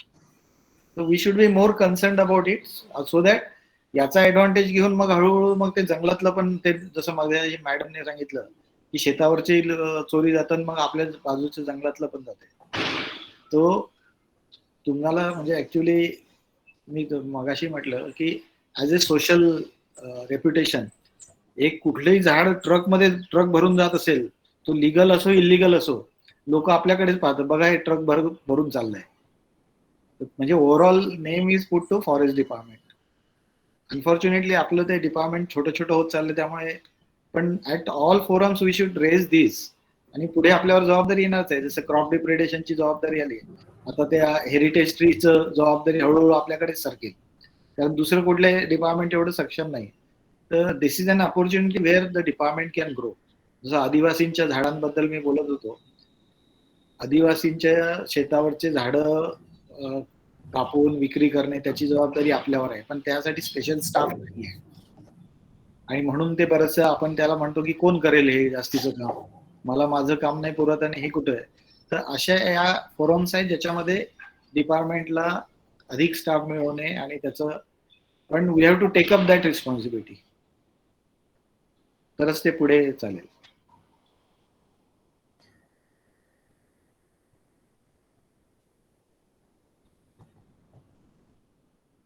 अजून काही प्रश्न असेल तर बघा, नाही तर मग आपण क्लोज करू. And next session is at 11. Sir, tree felling act बद्दल एक प्रश्न होता. बोला सर, की आता ग्रामीण भागामध्ये बऱ्याच वेळेला ज्या नॉन शेड्यूल्ड ट्रीज आहेत, उदाहरणार्थ बाबळीच्या वगैरे झाडं, ही सर्रास तोडली जातात कुठलीही परमिशन न घेतात.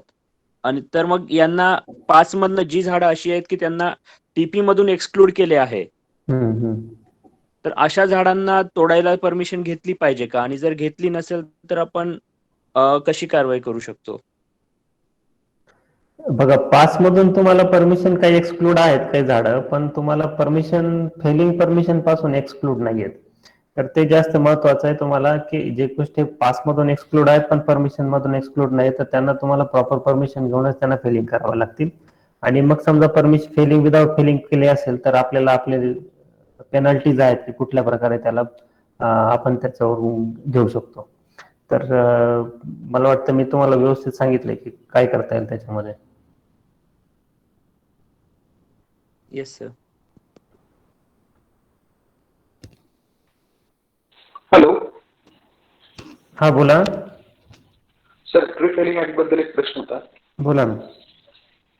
सर, अवैध वाहतुकीची एक केस समजा पकडली आपण आणि अवैध वाहतुकीमध्ये ज्यावेळेस आपण एन्क्वायरी केली की जी फेलिंग झाली आहे इलिगल ती मालकीमध्ये झाली आणि आपण ज्यावेळेस समजा अवैध वाहतुकीमध्ये ते वाहन वगैरे पकडलेलं आहे, ते वाहन वगैरे पकडल्याच्या नंतर आपण असं कन्सिडर करतो की ते वनउपज आहे सुरुवातीला, परंतु आफ्टर एन्क्वायरी असं सिद्ध झालं की सदरचा जो माल आहे तो मालकीमधला आहे.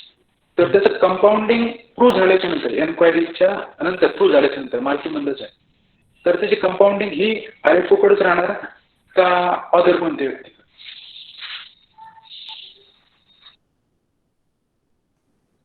नाही, आपण यात कंपाऊंडिंग करत आहोत का? कंपाऊंडिंग आपल्याला करता येते का? म्हणजे तुम्ही म्हणताय की त्यांनी प्रूव्ह झालं की त्याच मालकीचं झाड आहे असं तुम्हाला म्हणायचं आहे का?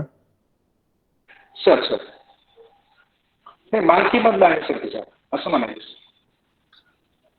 ते फॉरेस्ट मधले नाहीये, मालकीमधलं पुरुष आहे सर. पण त्यांनी विथ परमिशन तोडले की विदाउट परमिशन तोडले आहेत ते? Without permission. विदाउट परमिशन जर त्यांनी झाड तोडले तर आपल्याला आपल्या पेनल्टीज ऑलरेडी माहित आहेत की कुठल्या पेनल्टीज आहेत. त्या पेनल्टी पासून आपण त्याला पेनल्टी करू शकतो. नाही सर, याच्यामध्ये अवैध वाहतुकीचा प्रश्न आहे. अवैध वाहतूक असेल तर आता मग अशी आर एफ गोंद्या यांनी सांगितल्याप्रमाणे की आपल्याला इंडियन फॉरेस्ट ऍक्ट मध्ये ज्या गोष्टी नमूद आहेत, आपण आपला ऍक्ट फेलिंग बद्दल आहे, नंतर अवैध वाहतूक जर केली त्या अवैध वाहतुकीमध्ये ते लक्षात आलं की अवैध आहे, तर मग अशा वेळेस आपल्याला इंडियन फॉरेस्ट ऍक्टचं सेक्शनचं प्रोव्हिजन्स त्याच्यामध्ये लागू लावावं लागतील. येस.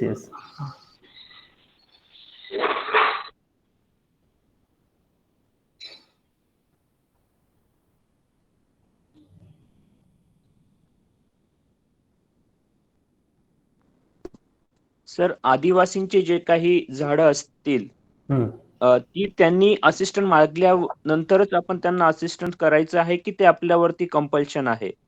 जर त्यांनी मालकी प्रकरणात त्यांची झाडं तोडली, आपण परमिशन दिल्यानंतर ती आपल्या मार्फतच विकायची आहेत की जर त्यांनी तसं आपल्याकडे विनंती अर्ज दिला तर विकायची आहेत?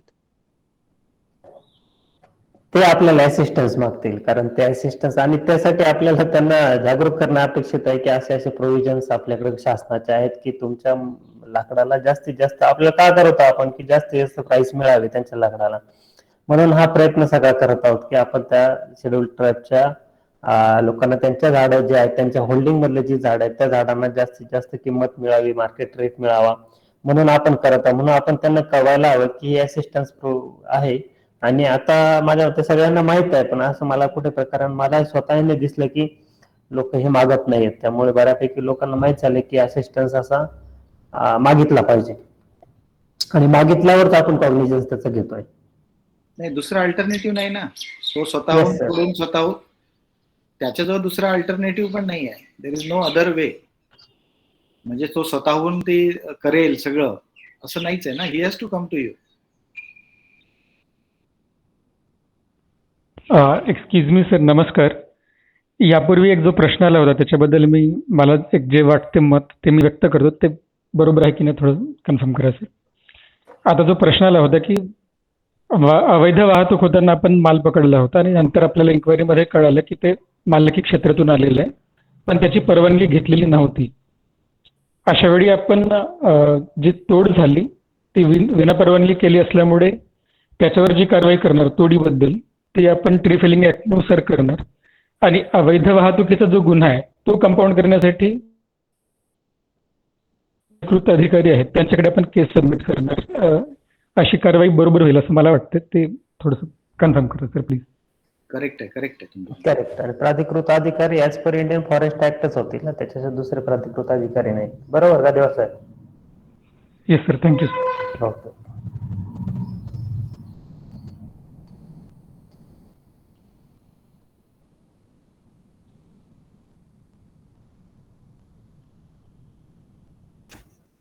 माझ्या होते झालंच सर यांचं. हा, प्रश्न नाही तर मग आता ब्रेक घेऊया. 11 वाजता आपलं सेशन आहे Maharashtra right to public service act 2015 आणि श्री संजय धर्माधिकारी ते घेणार आहेत. Is retired ACF. हे तसेही रेग्युलरली हा विषय घेत असतात.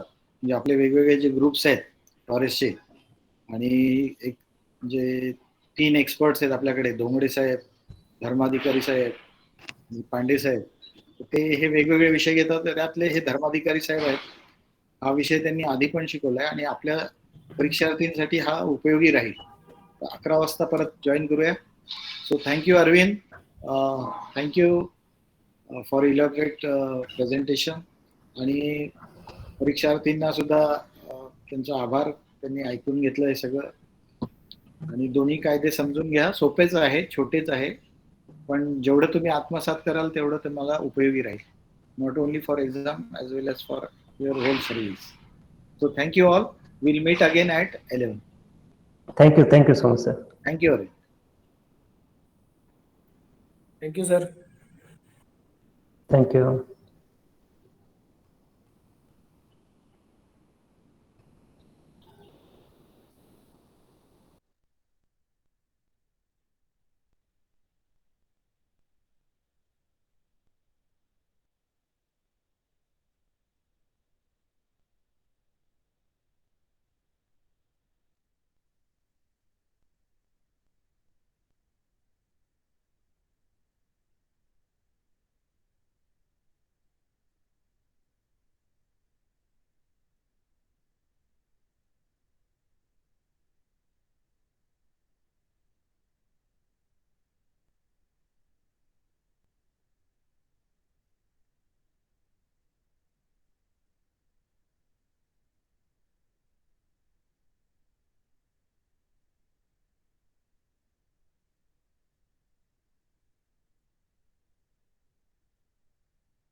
Thank you.